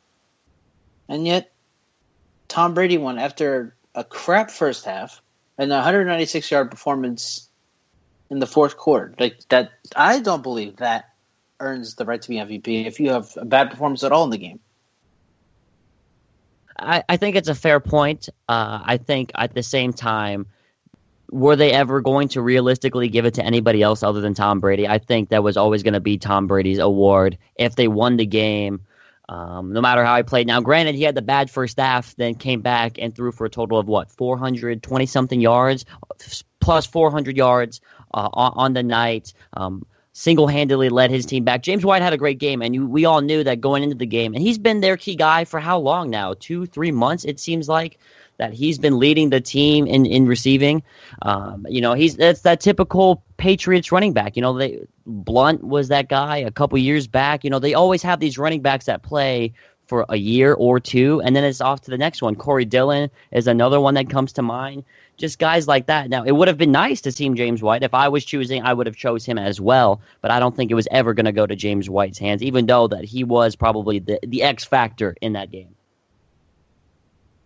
So, Bob, I brought this up. You were listening to the show. I brought it up earlier. This is another point that everyone likes bringing up. The Falcons choked. I don't believe the Falcons choked. I believe the Patriots just won the game. What side are you on there? The Falcons choke or do the Patriots win? I think it's a little bit of both. You look at the Patriots; they played a great final quarter and a half because the start to the third quarter too did not go their way. I think the play calling down the stretch, especially on that final drive before New England tied the game up, where they're in field goal range, you throw an incomplete pass, it stops the clock. Then on the very next play, you're going to throw another pass, but you have a holding call that puts you out of field goal range. Then you have to throw, and it's another incompletion that knocks you. You went from being at the 35 to the 45. So I didn't understand necessarily the play calling, but I think New England played an almost unstoppable second half, which won them that game. I would put it more on the side of New England being just better and having more experience, because for Atlanta, that was their that might have been their first Super Bowl of all time. You might know more than me on that. I know they haven't won one, but that might have been that was actually their second appearance. They went to Super Bowl. They went to Super Bowl 33 in 1998. They knocked out the 15-1 Vikings in the NFC title game, and then they lost to John Elway, Rod Smith, and the Denver Broncos down in Pro Players Stadium in Miami. So there you go. The first one in nearly 20 years. So not many not many players on that team, maybe aside from guys like Dwight Freeney, some of the vets, have ever played in a game like that before. I think, like I said, kind of Dan Quinn, Kyle Shanahan. I don't really know what was going on with the play calling, but I think New England ultimately, even if the play calling was put into place, I think New England still probably would have won that game. Yeah, I think this will do. Now, I'm going to talk about this later on the show, but I believe it's next segment, maybe hour 2. It's hour 2. Where do the Falcons go from here? I want to hear your thing. I'm not saying where I think they'll go till later. I want to hear what you think now. Oh man, where do they have the best offense in the NFL without a doubt. I'm a little bit worried for them. A lot of people are thinking this was their 1 year, right? That this was their chance. This was a chance for Atlanta to come back into Hotlanta. It's like when Michael Vick was playing and they had all this talent. And a lot of people, this is like a one and done type deal for them. I don't think so. I mean, you look at this NFC, the NFC South division. The New Orleans Saints are kind of right. I think their division is really, really weak, and I think they could take advantage of where they're playing. So I don't know about Super Bowl again. It depends on who they're able to keep in free agency. I worry for them in that last season the Arizona Cardinals were the best offense. They're scoring second most points a game, getting second most yards, all this and that, and all of a sudden just teams figured out how to play them. And then now look where they are. They're finishing 7-8-1, I think was their final mark on the season. Something around there, yeah. So I worry for them in that sense, to where teams just might smarten up and realize how to cover them, even though, you couldn't pay me how to figure out how to cover Julio Jones, especially with that catch he made late in the game. But I think they have a chance to make the playoffs next year. I mean, calling it right now, I'd probably say that they win the division, depending on how Carolina plays, because they had a very, very bad season, very against what the expectations were for them. Right? But, yeah. Yeah, but I think they have a pretty good shot of winning the division next year. I don't know about Super Bowl, but I slot them for the playoffs. Okay. So I will bring up my point in the second hour, but Joran Palacio, my buddy. We work inside the arena, the coast of this week in the AFL. He does some stuff where, was it AZ 360 Sports? Sports 360 AZ, yeah. Sports 360. Just turn it around. You got it there. Yeah. So when July 1st, 2016, Kevin Durant announced he's taking his talents to Golden State. And he said, I went to Golden State to win a title. What I heard was, I went to Golden State because being a leader is just too hard for me. What did you hear? I heard around the same thing. You look at Kevin Durant and how he plays on the court. He's not the vocal type. At least that's how it appears to me. He seems very to himself. And, I understand where a lot of the anger is coming from, but I don't understand why. Because, again, I heard the same thing like you, as in I'm mad. That there's so much talent that he has, and there's so much potential to be a great leader, but some guys just aren't that. And I think him moving to Golden State was just him admitting hey, I'm not good at this, or I can't do this, or I don't think I can do this. So this is why I'm going to go here and get my time. I mean, it's exactly why LeBron went to Miami, not because he wasn't a leader, which we obviously know he is, but it was to go win a title. So I understand where all the hate for Kevin Durant comes from, but I think he's just being honest with everybody else, and like everyone sees him as this potential superstar of the league, one of these faces of the league, and him just kind of admittedly taking a backseat. I think that's what angers a lot of people. Yeah, that is. I believe that's what angers me as well. Is that he just wanted to take a back seat when if you ask me, you want to be great, you have to be a leader. That's why I run my website. I'm a leader. The website's going to be great. We're going to be doing great things in the near future. You and I and a few other people doing great things, and that's all being a leader. Kevin Durant, he's going to win a title, but I don't know if I want to give him credit for it because he has the reason he went there is because he's carried. He wants Stephen Curry, Andre Iguodala, Klay Thompson, and Draymond Green to win him this title. I don't believe, he'll get credit for winning the title. Mm-hmm. I don't know if he really deserves it. Well, I mean, I think in his mind, his response to that, I mean, I can't speak for him, obviously, but I feel like in his mind, his response to that would be, in the history books, do they really look back at who deserves the title? All he wants is that ring on his finger, and he ensured that would happen by moving to Golden State. Okay. So how do you feel? Are you a big fan of Russell Westbrook? I love Russell Westbrook, what he's done this year. Oh, with the way he's been playing this, I mean, he's been an unstoppable force. A lot of people were kind of questioning him and, this is your chance to come up. What are you going to do? What can you do for us? And then, just drop a triple-double per game. It's like it's no big deal. Every single game with this guy, I think he's probably, I mean, you said he was like top 2. I think he's definitely at least top 5. I can't believe how he's not starting on the All-Star team. That makes no sense to me whatsoever. You have probably the most well-rounded player in the entire league not starting on an All. I don't get it. I don't understand how. I don't either. But I'm very glad that he is at least a reserve. If he had got snubbed out of the All-Star game altogether, we would have had a big problem on our hands. No, there would have been a riot. Yeah. All right. So besides Kevin Durant, Russell Westbrook, follow leader, whatever you want to call it, I can't wrap my head around who's going to win the title this year. Golden State, they're the only team not struggling right now. Cleveland's 6-5 in the last 2-3 weeks. Rockets have lost 9-10 at one point. Who can compete with Golden State at this point in the season? Oh man, this is tough. I know Cleveland put on a thriller last night with the Wizards over there in Washington. If you're talking about finals, what I see in the finals, I'm looking at Golden State in the West. I don't think anybody's going to get close to stopping them. I would really enjoy if somehow they met up with Oklahoma City. That would be a fun series to watch. That would make for some good TV. But then on the flip side in the East, I mean, I know the Cavs have been struggling as of late, but I don't think anybody's stopping them in the playoffs. I don't think you stop LeBron in the playoffs. He's going to get his. That's how teams defend LeBron. They're like, LeBron is going to get his. He's going to get his double-double. He's going to get whatever. It's just that we have to stop the players around him. So, I mean, that being said, I guess teams have kind of figured it out lately.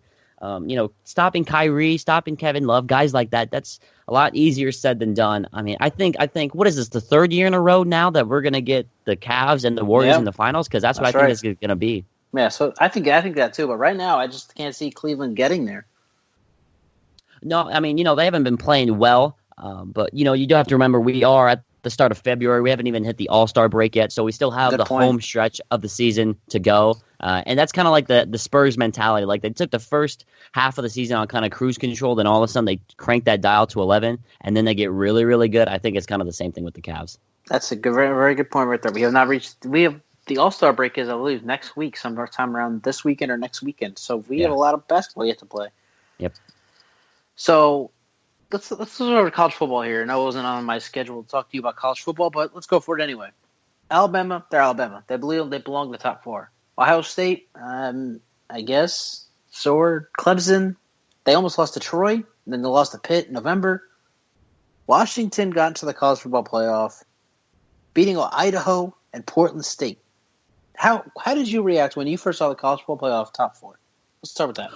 Well, I think the biggest snub out of everything, I personally thought Washington deserved to go. I know they play those two scrubs that you said, but when you win a conference championship and you win a conference as handily as they did, now granted the Pac-12 wasn't as strong as they wanted to be this year, but when you win a conference, especially a Power 4 conference like the Pac-12, as handily as they did all season long, I can't remember the score, but they killed Colorado in the conference championship game. I'm pretty sure they absolutely destroyed them. They dominated them.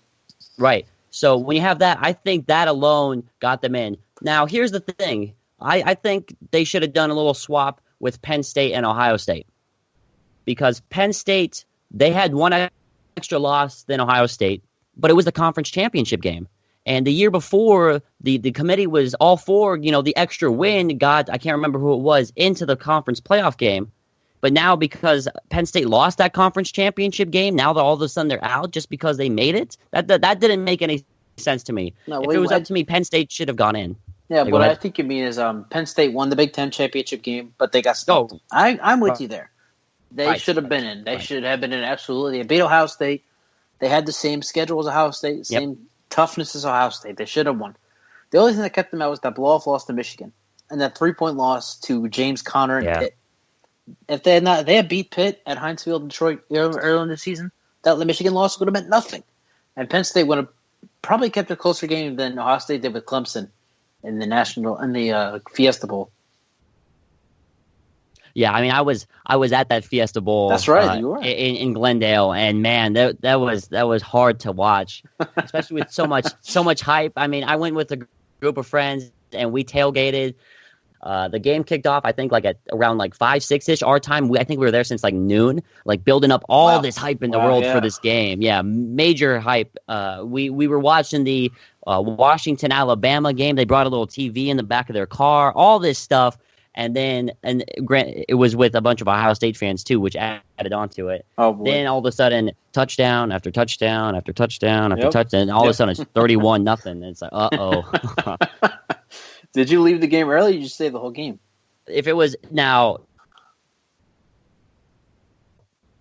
a ticket was paid for and our group left, but if I had paid for a ticket, you could not have paid me enough money in the world to leave that game early. I think those tickets were somewhere in the range of $200. Are you kidding me? To leave that game early? Absolutely not. But yeah, I feel bad for whoever paid for the tickets for that game. It was not a good game. The worst part was it wasn't just, it was their family and a group of they have 2 or 3 kids and they each got to bring a friend. So I think we had a group of 10 people. Yeah. Oh man, that's a hefty bill. Yeah, for a 31-0 loss. Oh, hopefully next year we get something better, and it's not Washington. And hopefully it's a team that doesn't beat Idaho and Portland State to get into the college football playoff. But last question here, because we're running out of time. Grayson Allen he's almost tripped just about 10 people. Tomorrow is the 1-year anniversary. He tripped his first person. Jeez. And this is all on tape. Yeah. Forget tape. This is on national television. Why? I don't understand why he's still playing college basketball at all.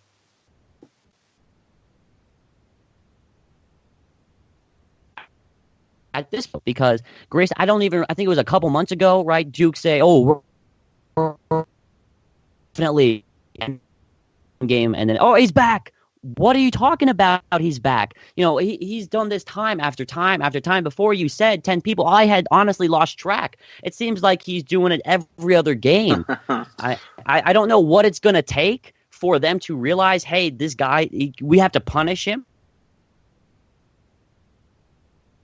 I don't know. He's going to have to go and he's going to have to trip a fan or something. That's where I'm going to, as the only option for them to realize that they want to do something with him, because to this point he's going to get away with this time after time after time after time again, just like he's done. Do I think he should be on the team? No, but he's going to stay on the team, I think, because they don't care, and they've proven that they don't care. I don't believe he should ever play in the NBA. I do believe though Joe Mixon, Oklahoma running back, should get a chance. He punched the one time 3 years ago. It's over with and done with. He should play in the NFL. Ray Rice also deserves a second chance. What do you think about that? I think there's a big difference between second chances and repeat offenders.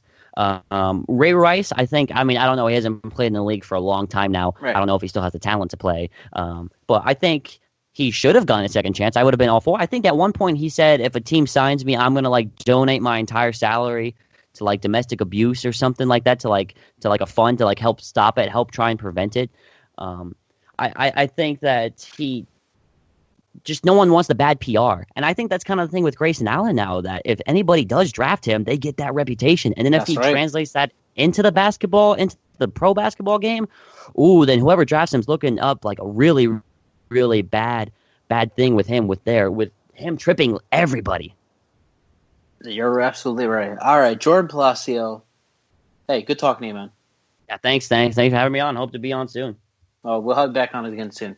All right, be right back. SCU Show.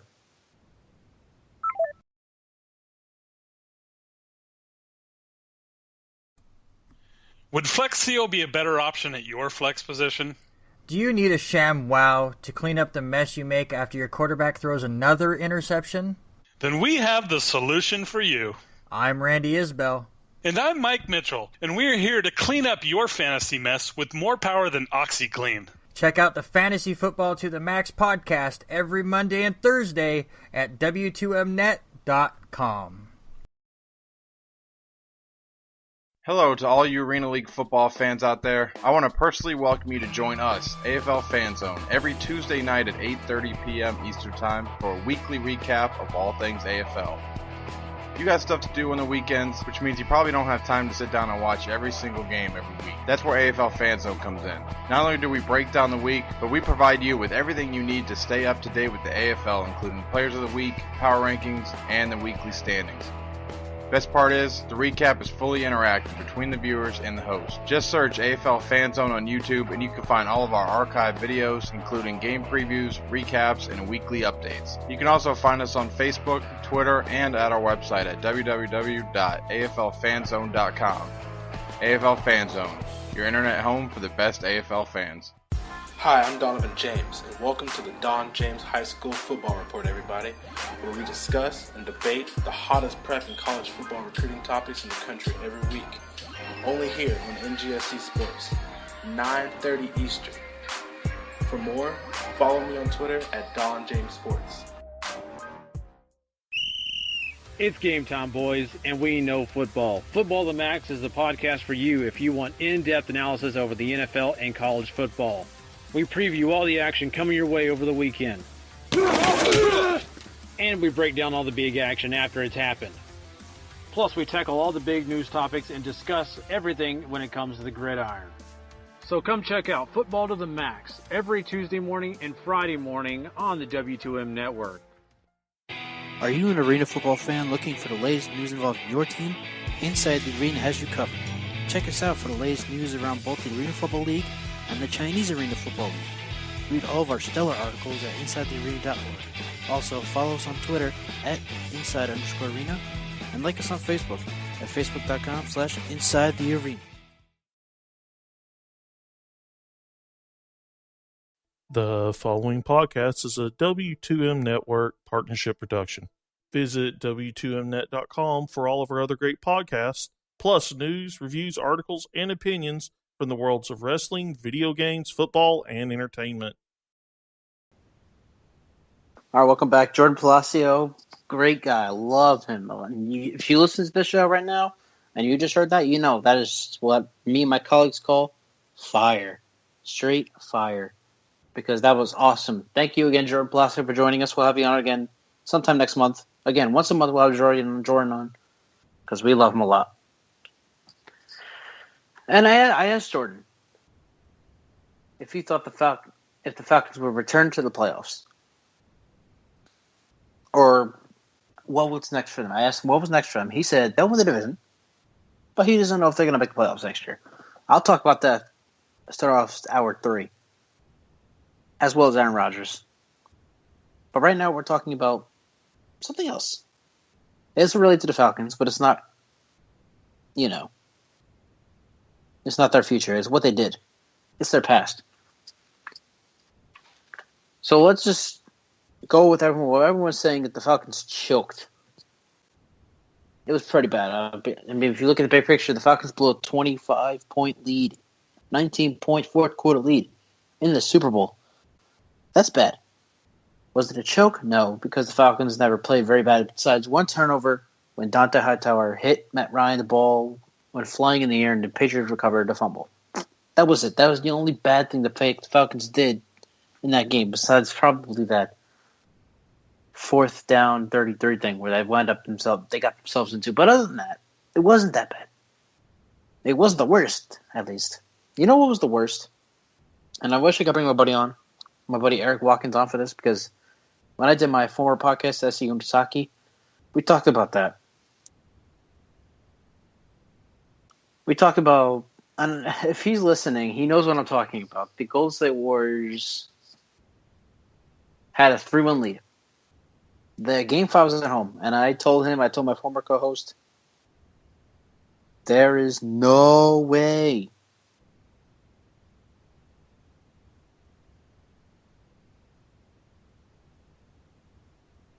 that the Golden State Warriors blow this. There's just no way the Golden State Warriors blow this. There's no way they blow it. The Game 5 is at home. They have a 3-1 lead. They win at home Game 5. They're the repeat champions. They blow it. They had 3. The Falcons had 1 chance to not blow it. The Golden State Warriors had 3 chances to not blow it. 3 chances to not blow it. They did it. They blew it.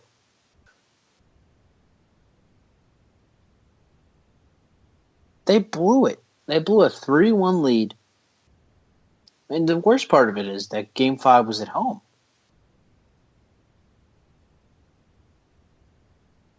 All they had to do was win one more home game. They never lost at home. Like, they barely lost at home during the 2015-2016 season. Barely.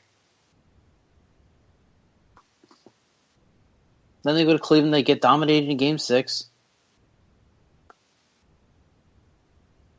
And I told my colleague, I told Eric Watkins, I hope he's listening. I told him, Game 7. There's no way that Golden State loses Game 7 at home. No way. And what does Golden State do? They blow Game 7 at home. Really? That right there. That is the absolute worst choke in sports. The Falcons are a very close second. 25-point lead in the biggest game in sports.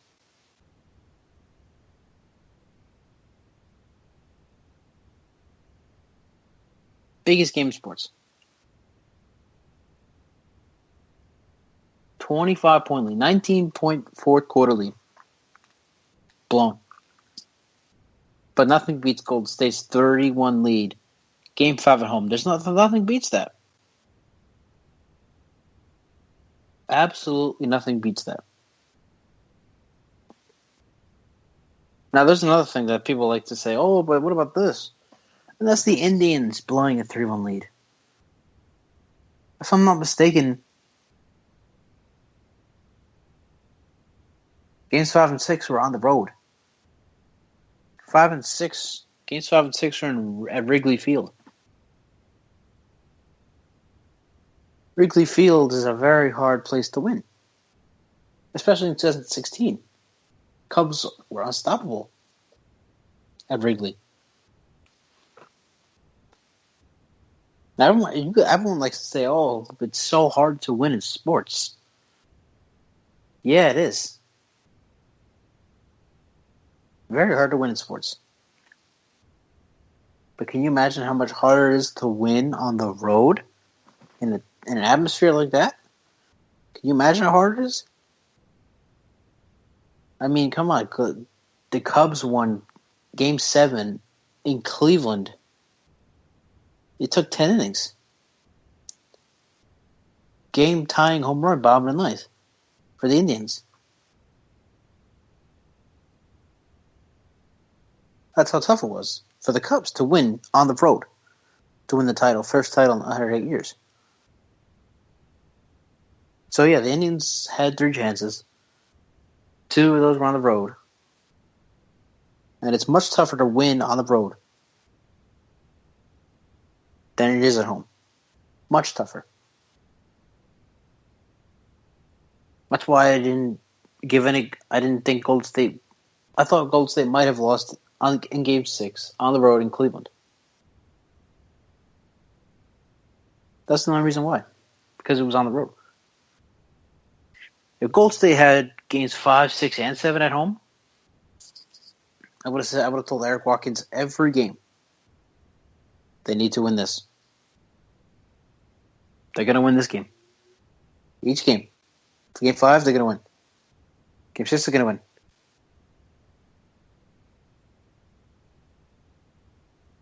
Game 7, they're definitely going to win.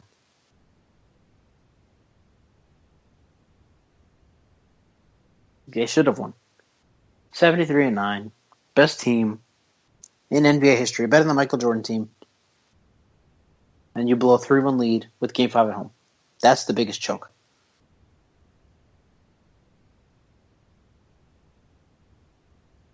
Atlanta was close. Close second. A lot of people might say Atlanta's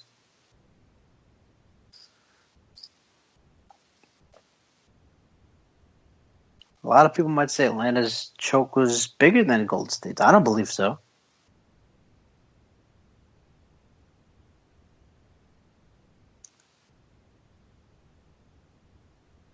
I don't believe so.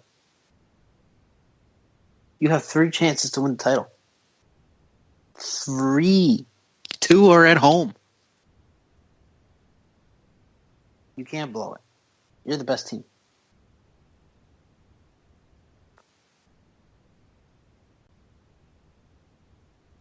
You can't do that. You have to capitalize in a situation such as that one.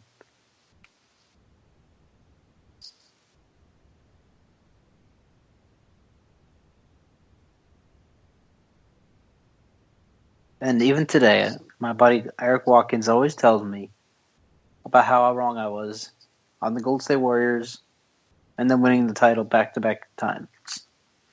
Back-to-back champions. He keeps telling me, even now, because he works for my site, InsideTheArena.org. He writes for my site. 3-1 lead all the time.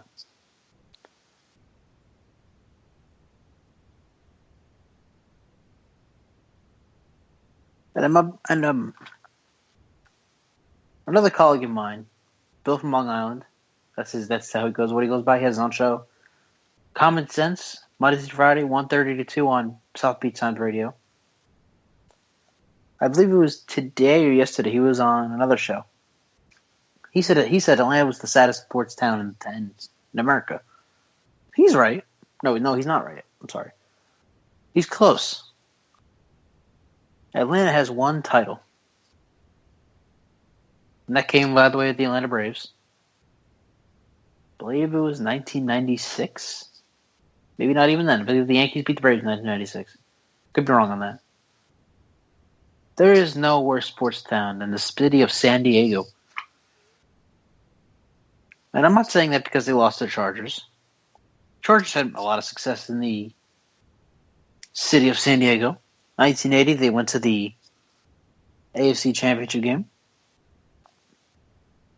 2006, 2007, 2006, 14-2. But no title. The San Diego Padres, no title. And the San Diego Padres are about 50 years away from a title. I hate to break it to you. But San Diego is 50 years away from a title. Especially with 1 team. And that team is probably the worst team in the league. They're probably the worst team in Major League Baseball, the Padres. So, Bill, if you're listening, sorry, buddy. You were close, but no cigar. San Diego's the saddest, the worst sports town in America. Atlanta's close second. But Atlanta has a title.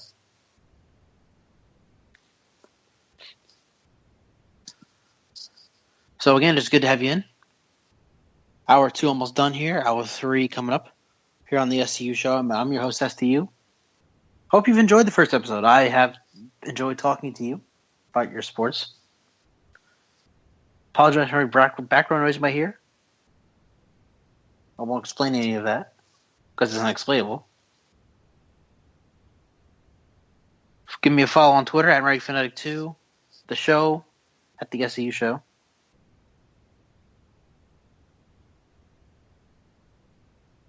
Give the network a follow. The show will be on. We're on W2Mnet.com right now. The podcast will also be on W2Mnet.com later. We'll be on iTunes later. We're live on Spreaker right now. Give us a follow at W2M Network. Coming up in hour 3. Haters. So many of you are haters. And I'll make this point right now to close out the segment. There are 2 people from Super Bowl 51. 2 types of people. There are Falcons fans, and there are Brady haters. Those are the only people that voted for Falcons.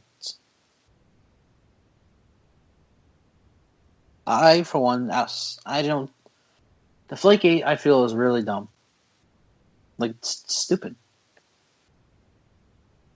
Brady deflated balls. He's a cheater.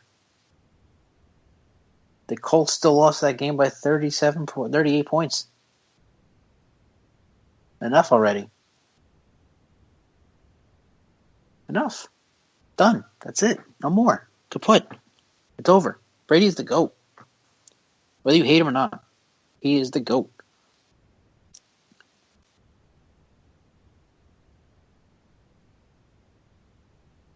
He is the GOAT. Remember that. But hour 3, you're all haters, first of all. Aaron Rodgers is not overrated. And I had to bring up something Mr. Andrew Powell said back in 2015. Probably he said it also in 2016. Plus more Super Bowl talk. Hour 3 coming up. SCU Show.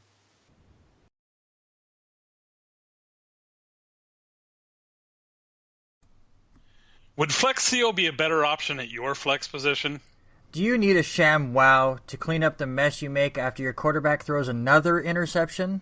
Then we have the solution for you. I'm Randy Isbell.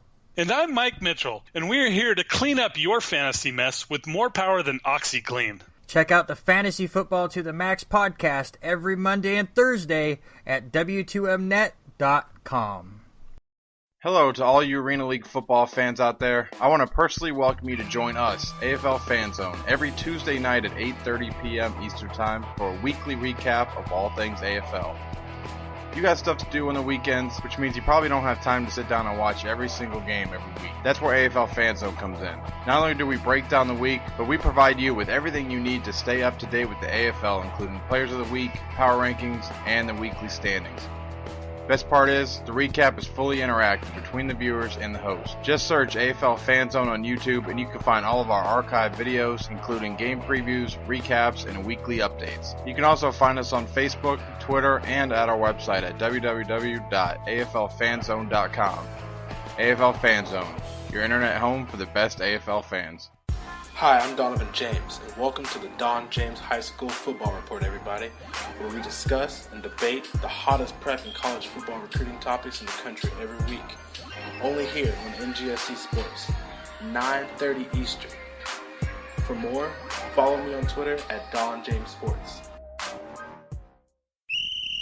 It's game time, boys, and we know football. Football to the Max is the podcast for you if you want in-depth analysis over the NFL and college football. We preview all the action coming your way over the weekend. And we break down all the big action after it's happened. Plus, we tackle all the big news topics and discuss everything when it comes to the gridiron. So come check out Football to the Max every Tuesday morning and Friday morning on the W2M Network. Are you an arena football fan looking for the latest news involving your team? Inside the Arena has you covered. Check us out for the latest news around both the Arena Football League and the Chinese Arena Football League. Read all of our stellar articles at InsideTheArena.org. Also, follow us on Twitter at Inside_Arena and like us on Facebook at Facebook.com/InsideTheArena. The following podcast is a W2M Network partnership production. Visit W2Mnet.com for all of our other great podcasts, plus news, reviews, articles, and opinions from the worlds of wrestling, video games, football, and entertainment. All right. Welcome to Hour 3, the third and final hour of the first episode of the SCU Show. I'm your host, SCU. I'm going to recap Hour 2 now, because we have a lot of people listening different times. You know, this is what we do with podcasts. A lot of people don't listen to the 3-hour podcast, so I'm going to go over what I talked about Hour 2 before we kick off Hour 3. In Hour 2, we talked about how Kevin Durant's playing follow the leader. He's weak. He doesn't want to be a leader. You want to be great, you have to be a leader. You don't have to be a leader to be great. But you want to be one of the greatest, you have to be a leader. So Kevin Durant already out of that one of the greatest of all time categories. He's a leader.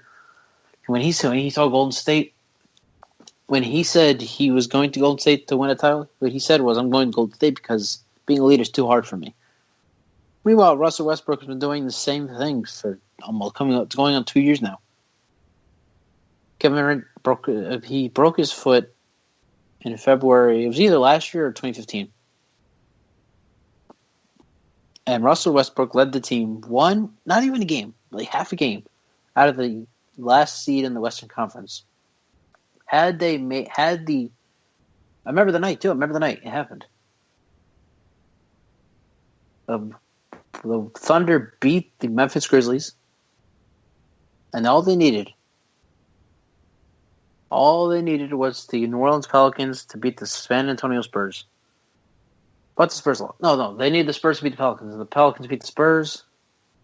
So the Pelicans went to the playoffs as the 8th seed, and the Thunder went home. Now, the big different story. Russell Westbrook is leading the Thunder to the playoffs, while Kevin Durant is being led to the playoffs by the other star players on the Warriors, such as Steph Curry, Andre Iguodala, Draymond Green, and Klay Thompson. Very sad. Cavs are 6-5 since January 16th. The Rockets have 1 point lost 9 of 10. I can't figure out who besides Golden State can get to the finals. Joran Palacio joined us around 8:20. He said the Patriots both the Patriots won, and the Falcons choked. I think the Patriots won more than the Falcons choked, but he agrees with me on Brady being the GOAT, among other things. And he also agrees that Grayson Allen should never play in the NBA. So now we kick off Hour 3 with some football talk. Green Bay Packers get annihilated in the NFC Championship game against the Falcons. And here come all the fanboys. Oh, Aaron Rodgers is overrated. Aaron Rodgers is trash. What? Really? Aaron Rodgers is overrated.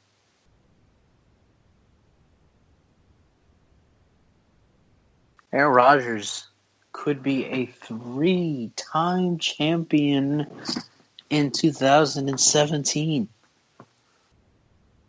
Now, you might think I'm nuts for saying that, but do you look at these things? Aaron Rodgers in 8 years, he's never missed the playoffs. Never. Not 1 year.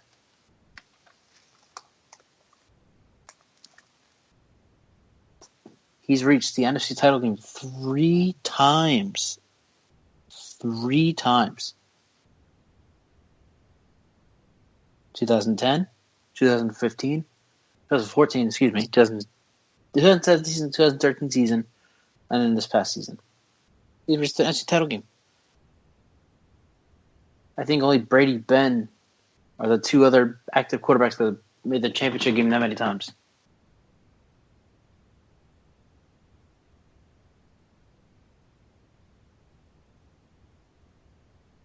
In the first one, Rodgers led the team to win over the Bears and eventually wins in Super Bowl 45. In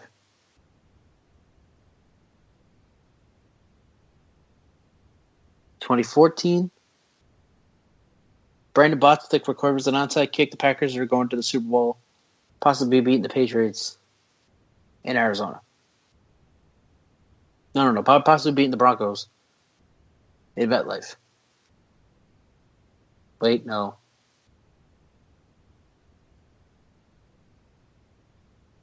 I need some refreshment in here. Forgive me, everybody. I'm losing train of thought.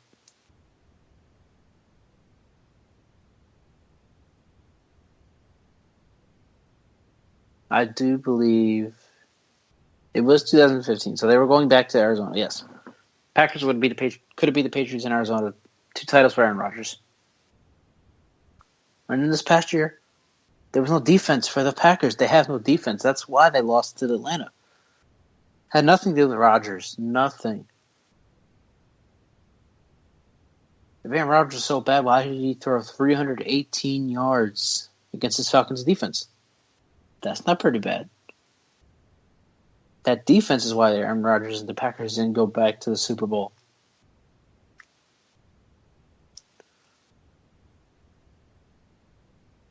And let's say Rodgers beat the Patriots in Houston 2 days ago. If that happens, the Packers are Aaron Rodgers is 3-time Super Bowl champion. That's already 3 times more than Brett Favre won, the great Brett Favre. A lot of people still think he's the best quarterback in NFL history.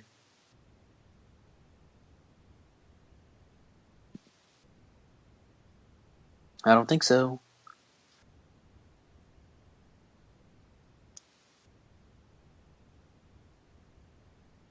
He could be 3-time champ. Not overrated at all. He'd probably be considered the best quarterback in Packers history. Had these things not happened to him in the AFC title game.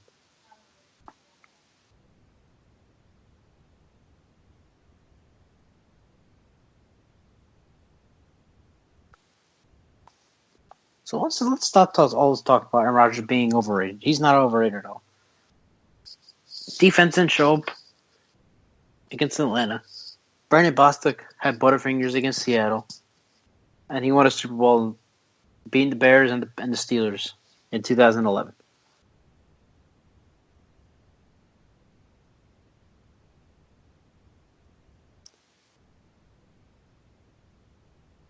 Now here's the other thing.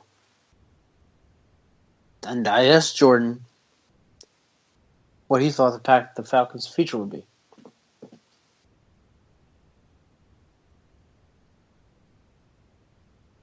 And Jordan told me, they can win the division. They could go to the playoffs. They can. Hold on, Jordan. And I know he's listening right now because he said he was listening to the whole show. Hold on there, Jordan. And I want to bring a point out to what Andrew Powell said back in 2015 when him and Eric Robinson were co-hosts of the Andrew Powell Show. And again in 2016 when everything fell apart and him and Eric still had their feud. They're the Atlanta frauds.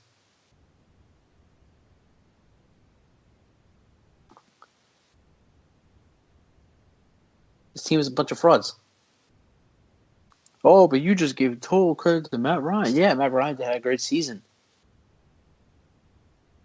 He's had much success. For the most part. He's made the playoffs 5 of his 8 years. Okay, that's cool. That's pretty impressive, isn't it? Yeah, I would say it's pretty impressive. Oh, but then there's him getting in. Then there's him in the playoffs. Ooh.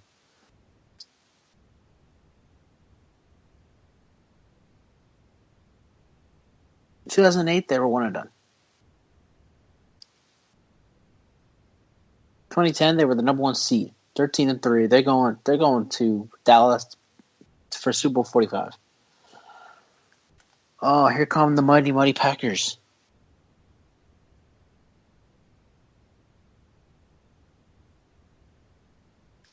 Five-seeded Aaron Rodgers scores 48 points in Atlanta against that Falcons team. 48 points.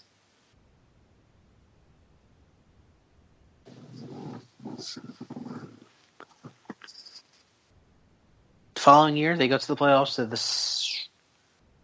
They're the 5 seed. because they go on the road to play the Giants. How many points did they put up against the Giants? 2. The Falcons' offense did nothing in that game against the Giants. Absolutely nothing.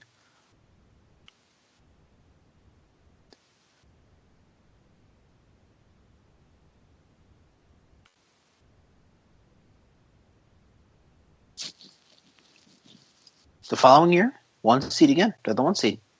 So they had another good season.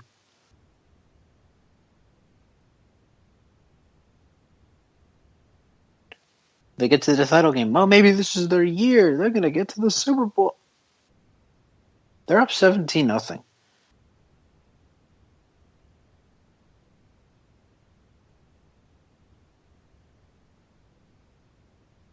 Against the San Francisco 49ers. There's no way they blow this lead.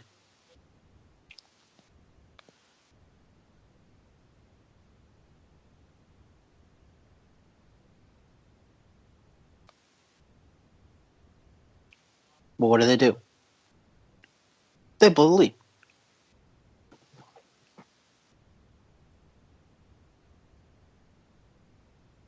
They absolutely blow the lead.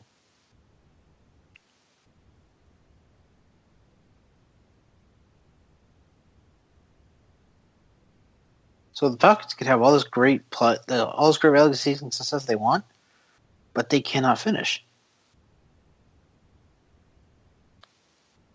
That's their problem. They don't finish well.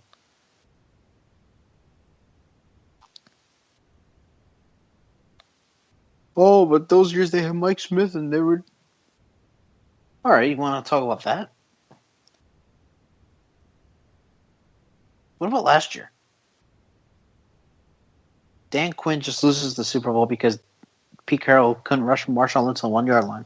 He had to throw it at the 1 yard line.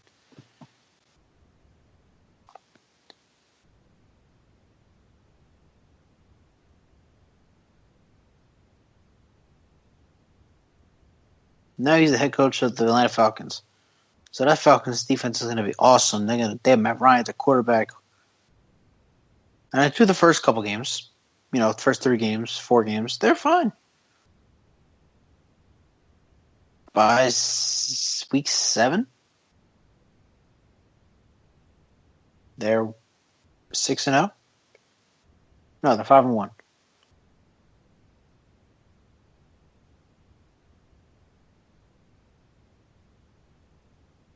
They're 5-1. They're fine.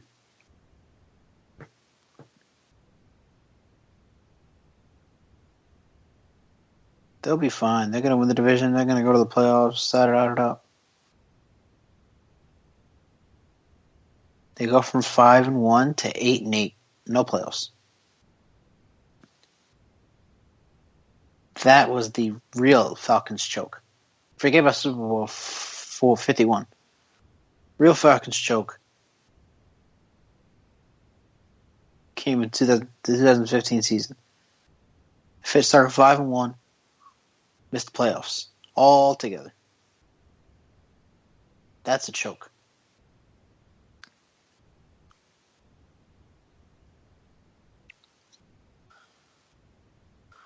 Oh, but next year's a different year. I said the same thing about the Carolina Panthers of 2015. I said the Panthers could finish 19-0. I don't think Eric Watkins will never let it live down. If he's listening, he knows it. I said on the Football 5 2016 preview show that the Panthers would finish 19-0, beat the Patriots in the Super Bowl.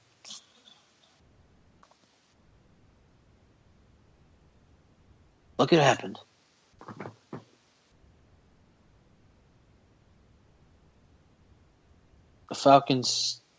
The Panthers, led by MVP Cam Newton, finished 6-10. Started off 1-5. Cam Newton has another awful year. That's what we call a Super Bowl hangover, ladies and gentlemen. And those that have drank before, You know hangovers are no fun.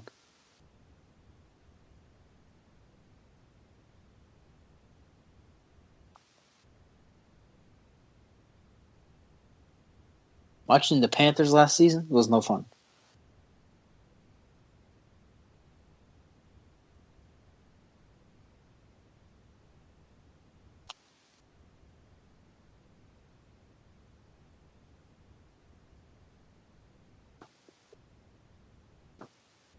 Watching the Panthers last season, watching the Falcons coming soon, it's not going to be fun. And going back to what I said about the Falcons of 2015,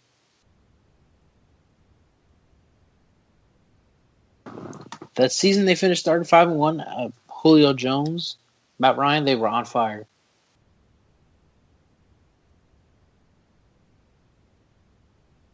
They were just absolutely on fire. Devonta Freeman, on fire. Now, you can make the excuse. I can accept that. Devonta Freeman was out. After week 4, he missed about the whole season with a concussion. They still have Tevin Coleman. Coming out of Indiana, I knew Tevin Coleman would be a star. Especially with a team like Atlanta, you can't lose.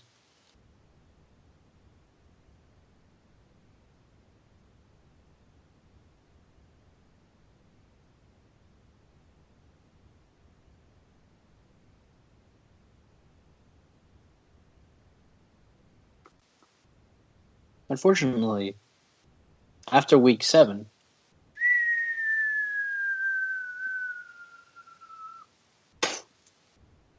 the Falcons fell off the rock. Nobody performed like they did the first 6 weeks, and it just fell apart. They finished 8-8, missed the playoffs. I feel like this is going to keep happening to them. I don't feel like they're going to fall off the rocker if they're starting hot. They're going to either at least for 2017, the Falcons are going to miss the playoffs. They're going to have I'm slurring my speech here. They're going to have a terrible season. Horrible. It is not going to be fun. If you're a Falcons fan, root for Tampa. That way you'll be saying, yeah, I can root for an NFC South team. Carolina's going to be terrible. The Orleans isn't going to make the playoffs again. And Atlanta will suffer an ultimate Super Bowl hangover just like the Panthers did in 2016. It's going to be a big hangover. It's going to hurt. And you heard it from me first. It's coming.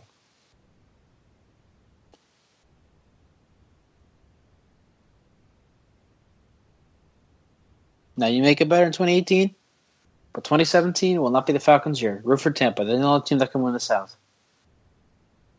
Be right back. SCU Show.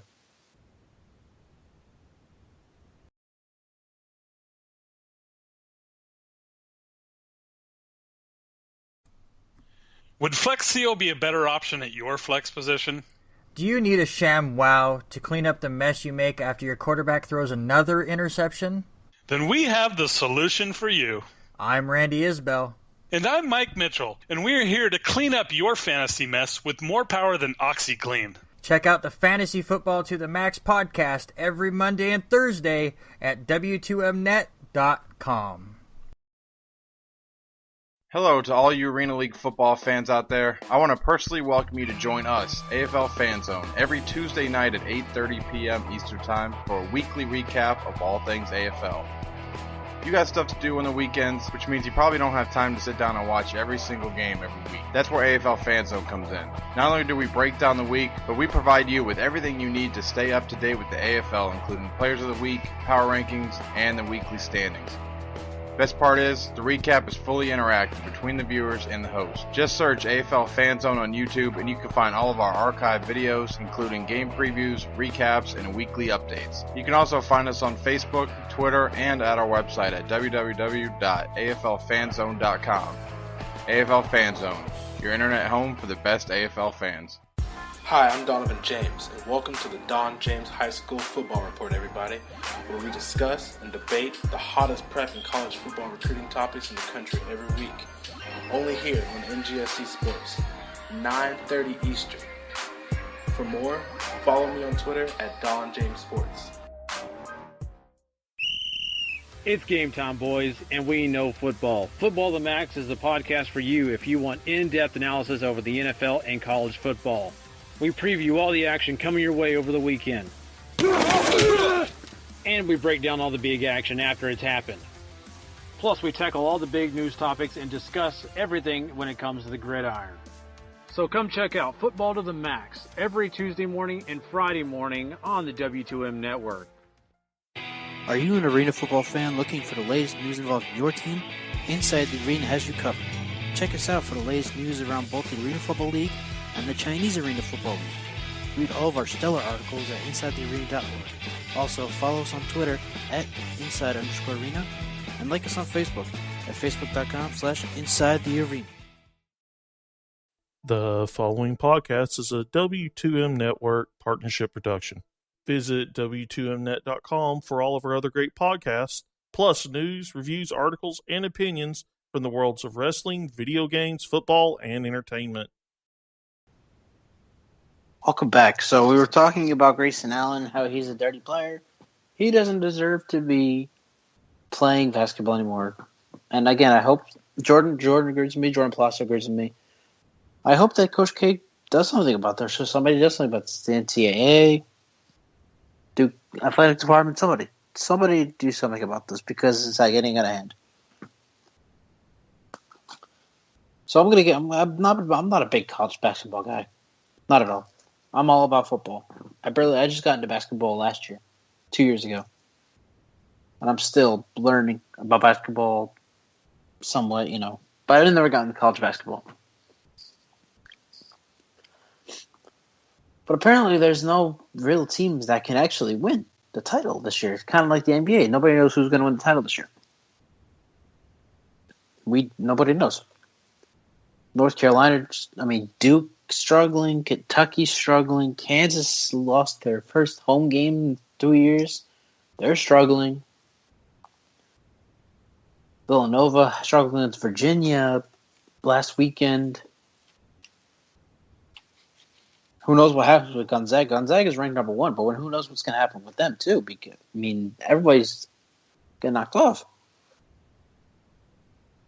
Several top 10 teams lost over the weekend. I believe it was Saturday. Saturday was the most top 10 teams losing in one day in AP poll history. Now, I'm not saying that one day tells me, oh, look at this. It's not like one day tells me, oh, well, look at this. Nobody can win the title. We don't know who's going to win the title. It's just the teams that it's not one day. It's been several days, a few games, a lot of teams in the top 25 that have been struggling.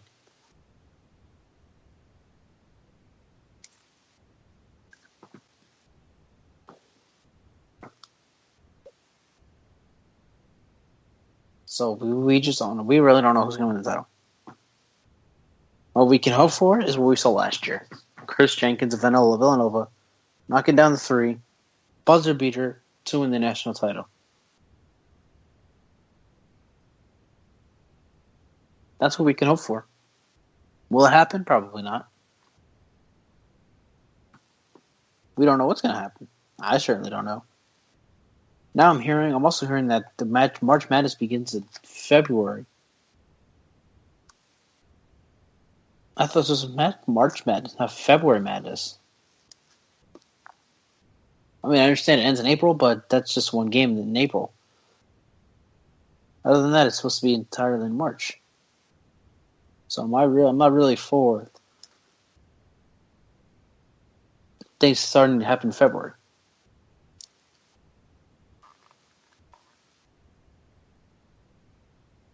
So I can't really give you who I think will win the NBA, not the NBA title, the college basketball title, because I don't know who the better team is. Kentucky, Kansas, Baylor. All these top teams are struggling. And again, I'm not a big college basketball guy, so I don't know much about them. And we don't know what's going to happen with Gonzaga, the top-ranked team in the country right now. They're still undefeated, but after what we've seen the past few weeks, nothing's set in stone right now. It's not like the NFL, where we know that New England will win the Super Bowl at least 2 more times over the next couple of years. We know that. We know we're going to see Golden State Cleveland in the title game next 2 years, this year and next year. We're going to see it. We know that. We don't know who's going to win the college basketball title. We just don't know.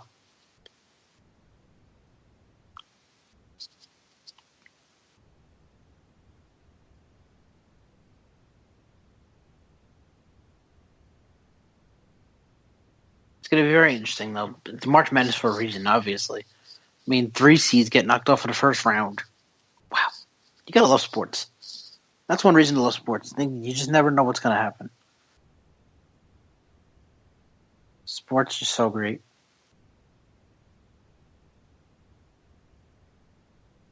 And I hate to do this, but I'm going to take a jab at politics, too. Politics, people, oh my God, it's just too much.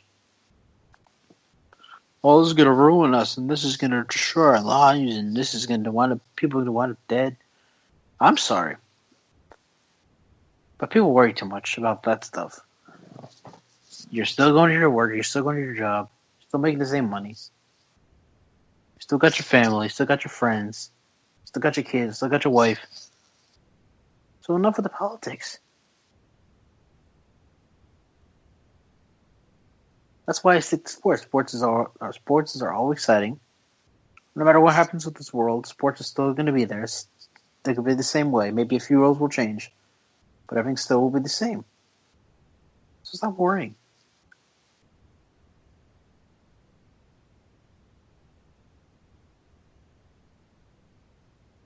And a little bit of that does have to do with me being not very good with arguing points. But I just don't like politics at all. Like, I can argue politics, whatever, but I don't want to. It's too much work. There's just too much going on to argue with. Because it's pointless. Nothing you can do about it. A lot of people don't like Trump being president. Nothing you can do about it. I don't like that Trump's president. Nothing I can do about it. Life goes on.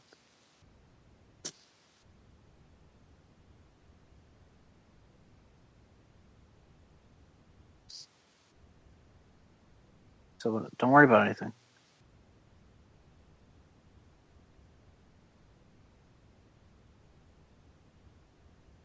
Just keep living your life the way it is, and stick to sports if you can.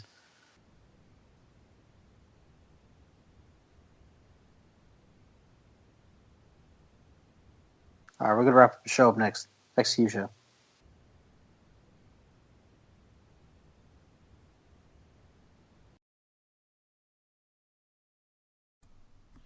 Would Flexio be a better option at your flex position? Do you need a sham wow to clean up the mess you make after your quarterback throws another interception? Then we have the solution for you. I'm Randy Isbell.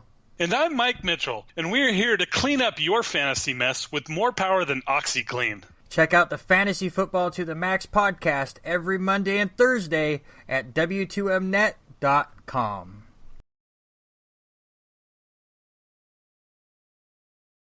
Hello to all you Arena League football fans out there. I want to personally welcome you to join us, AFL Fan Zone, every Tuesday night at 8:30 p.m. Eastern Time for a weekly recap of all things AFL. You got stuff to do on the weekends, which means you probably don't have time to sit down and watch every single game every week. That's where AFL Fan Zone comes in. Not only do we break down the week, but we provide you with everything you need to stay up to date with the AFL, including Players of the Week, Power Rankings, and the weekly standings. Best part is, the recap is fully interactive between the viewers and the host. Just search AFL Fan Zone on YouTube and you can find all of our archived videos, including game previews, recaps, and weekly updates. You can also find us on Facebook, Twitter, and at our website at www.aflfanzone.com. AFL Fan Zone, your internet home for the best AFL fans. Hi, I'm Donovan James, and welcome to the Don James High School Football Report, everybody, where we discuss and debate the hottest prep and college football recruiting topics in the country every week. Only here on NGSC Sports, 9:30 Eastern. For more, follow me on Twitter at Don James Sports.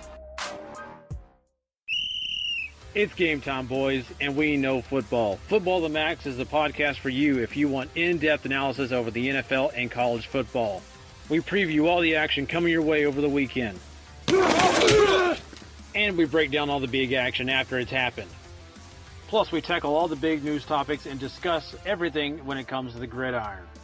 So come check out Football to the Max every Tuesday morning and Friday morning on the W2M network. Are you an arena football fan looking for the latest news involving your team? Inside the Arena has you covered. Check us out for the latest news around both the Arena Football League and the Chinese Arena Football League. Read all of our stellar articles at InsideTheArena.org. Also, follow us on Twitter at Inside_Arena and like us on Facebook at Facebook.com/InsideTheArena. The following podcast is a W2M Network partnership production. Visit W2Mnet.com for all of our other great podcasts, plus news, reviews, articles, and opinions from the worlds of wrestling, video games, football, and entertainment. All right, so we're going to wrap up the show here about 15, probably about 12 minutes. Wrap up the first episode of the SCU Show. I want to thank everybody who's listened, or who is listening right now, who's listening to the whole show. Thank you, Joran Palacio, for coming on. Great stuff, as always, from you. But we're going to sign off here by talking about the Super Bowl for the next 12 minutes. We're trying to talk about it for the next 12 minutes. I think it's in doubt. I think it's... You can't not say Super Bowl 51 was the best Super Bowl ever played. And I mean, at first I thought Super Bowl 49 would always be the best Super Bowl ever played. Mainly on Tom Brady's performance. The GOAT. Tom Brady threw 4 touchdowns to 4 different players. He threw two of those touchdowns in the fourth quarter.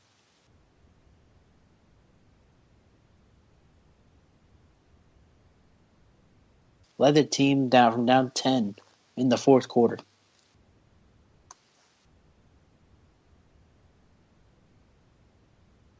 Exciting play at the end. I thought nothing would beat it. I didn't think anything would beat it at all.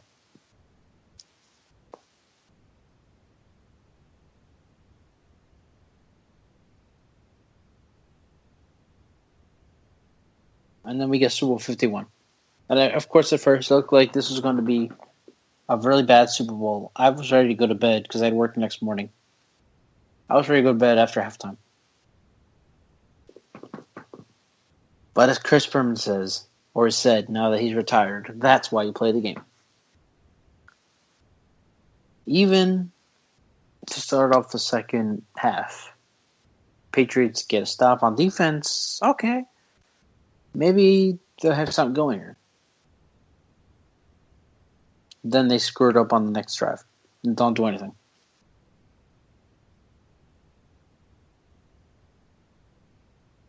But still, even after all this adversity from New England, they find a way to win the game. And it's amazing. Not only that, but the game went into overtime. It's amazing. It's awesome. It's just amazing.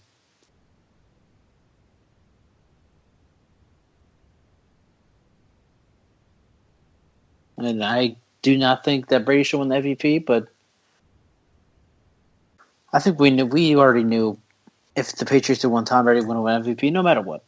And that's pretty much what happened. Tom Brady won the MVP no matter what. James White should have won. He caught a Super Bowl record 14 passes. He scored 3 total touchdowns, including the game winner to win it all.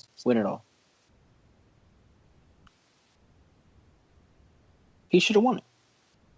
Even Brady knows that James White deserved the Super Bowl ring. The MVP, excuse me.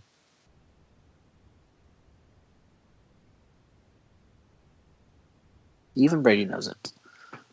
But it is what it is. The New England Patriots are Super Bowl 51 champions.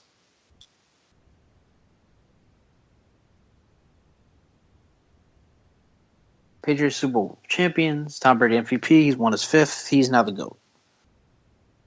Now, here's another argument that I hear all the time. Oh, Brady struggled in every Super Bowl. Oh, yeah. But look what he had to work with, God, people.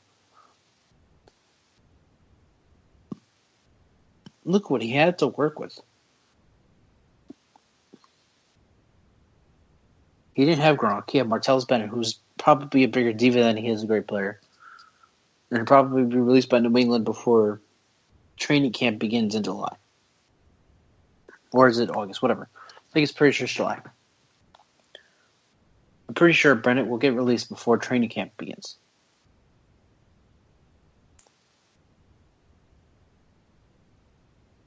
Julian Edelman made a great catch. Okay, cool. Julian Edelman probably won't make the Hall of Fame either.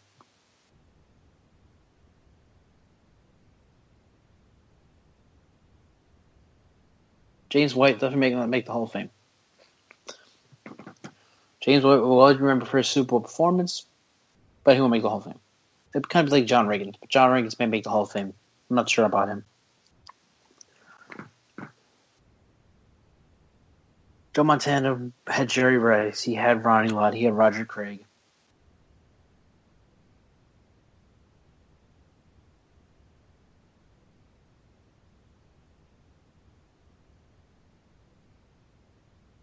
He had that team. Brady didn't have a team. He had himself and nobody else. Except Bill Belichick. But Belichick wasn't on the field helping him make plays. He was just calling them.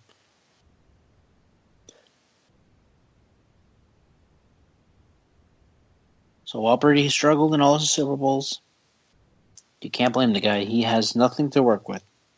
He makes it work. And that is why he is the greatest quarterback in NFL history. That's why he's probably the greatest player in NFL history.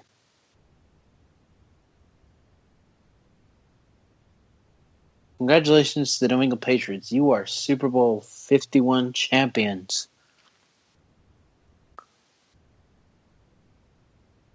All right, one last time here. Thank you again for listening to the SCU Show, Episode 1. Can't wait to be back next week to do this again. I'm SCU. Thank you, Joran Palacio, for joining. Thank you all for listening. Thank you, W2M Network, for hosting us. And we'll be back next week. See you next week, right here on the SCU Show. Good night. The following podcast is a W2M Network.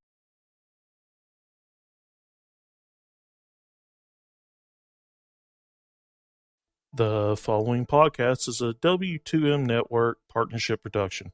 Visit W2Mnet.com for all of our other great podcasts, plus news, reviews, articles, and opinions from the worlds of wrestling, video games, football, and entertainment.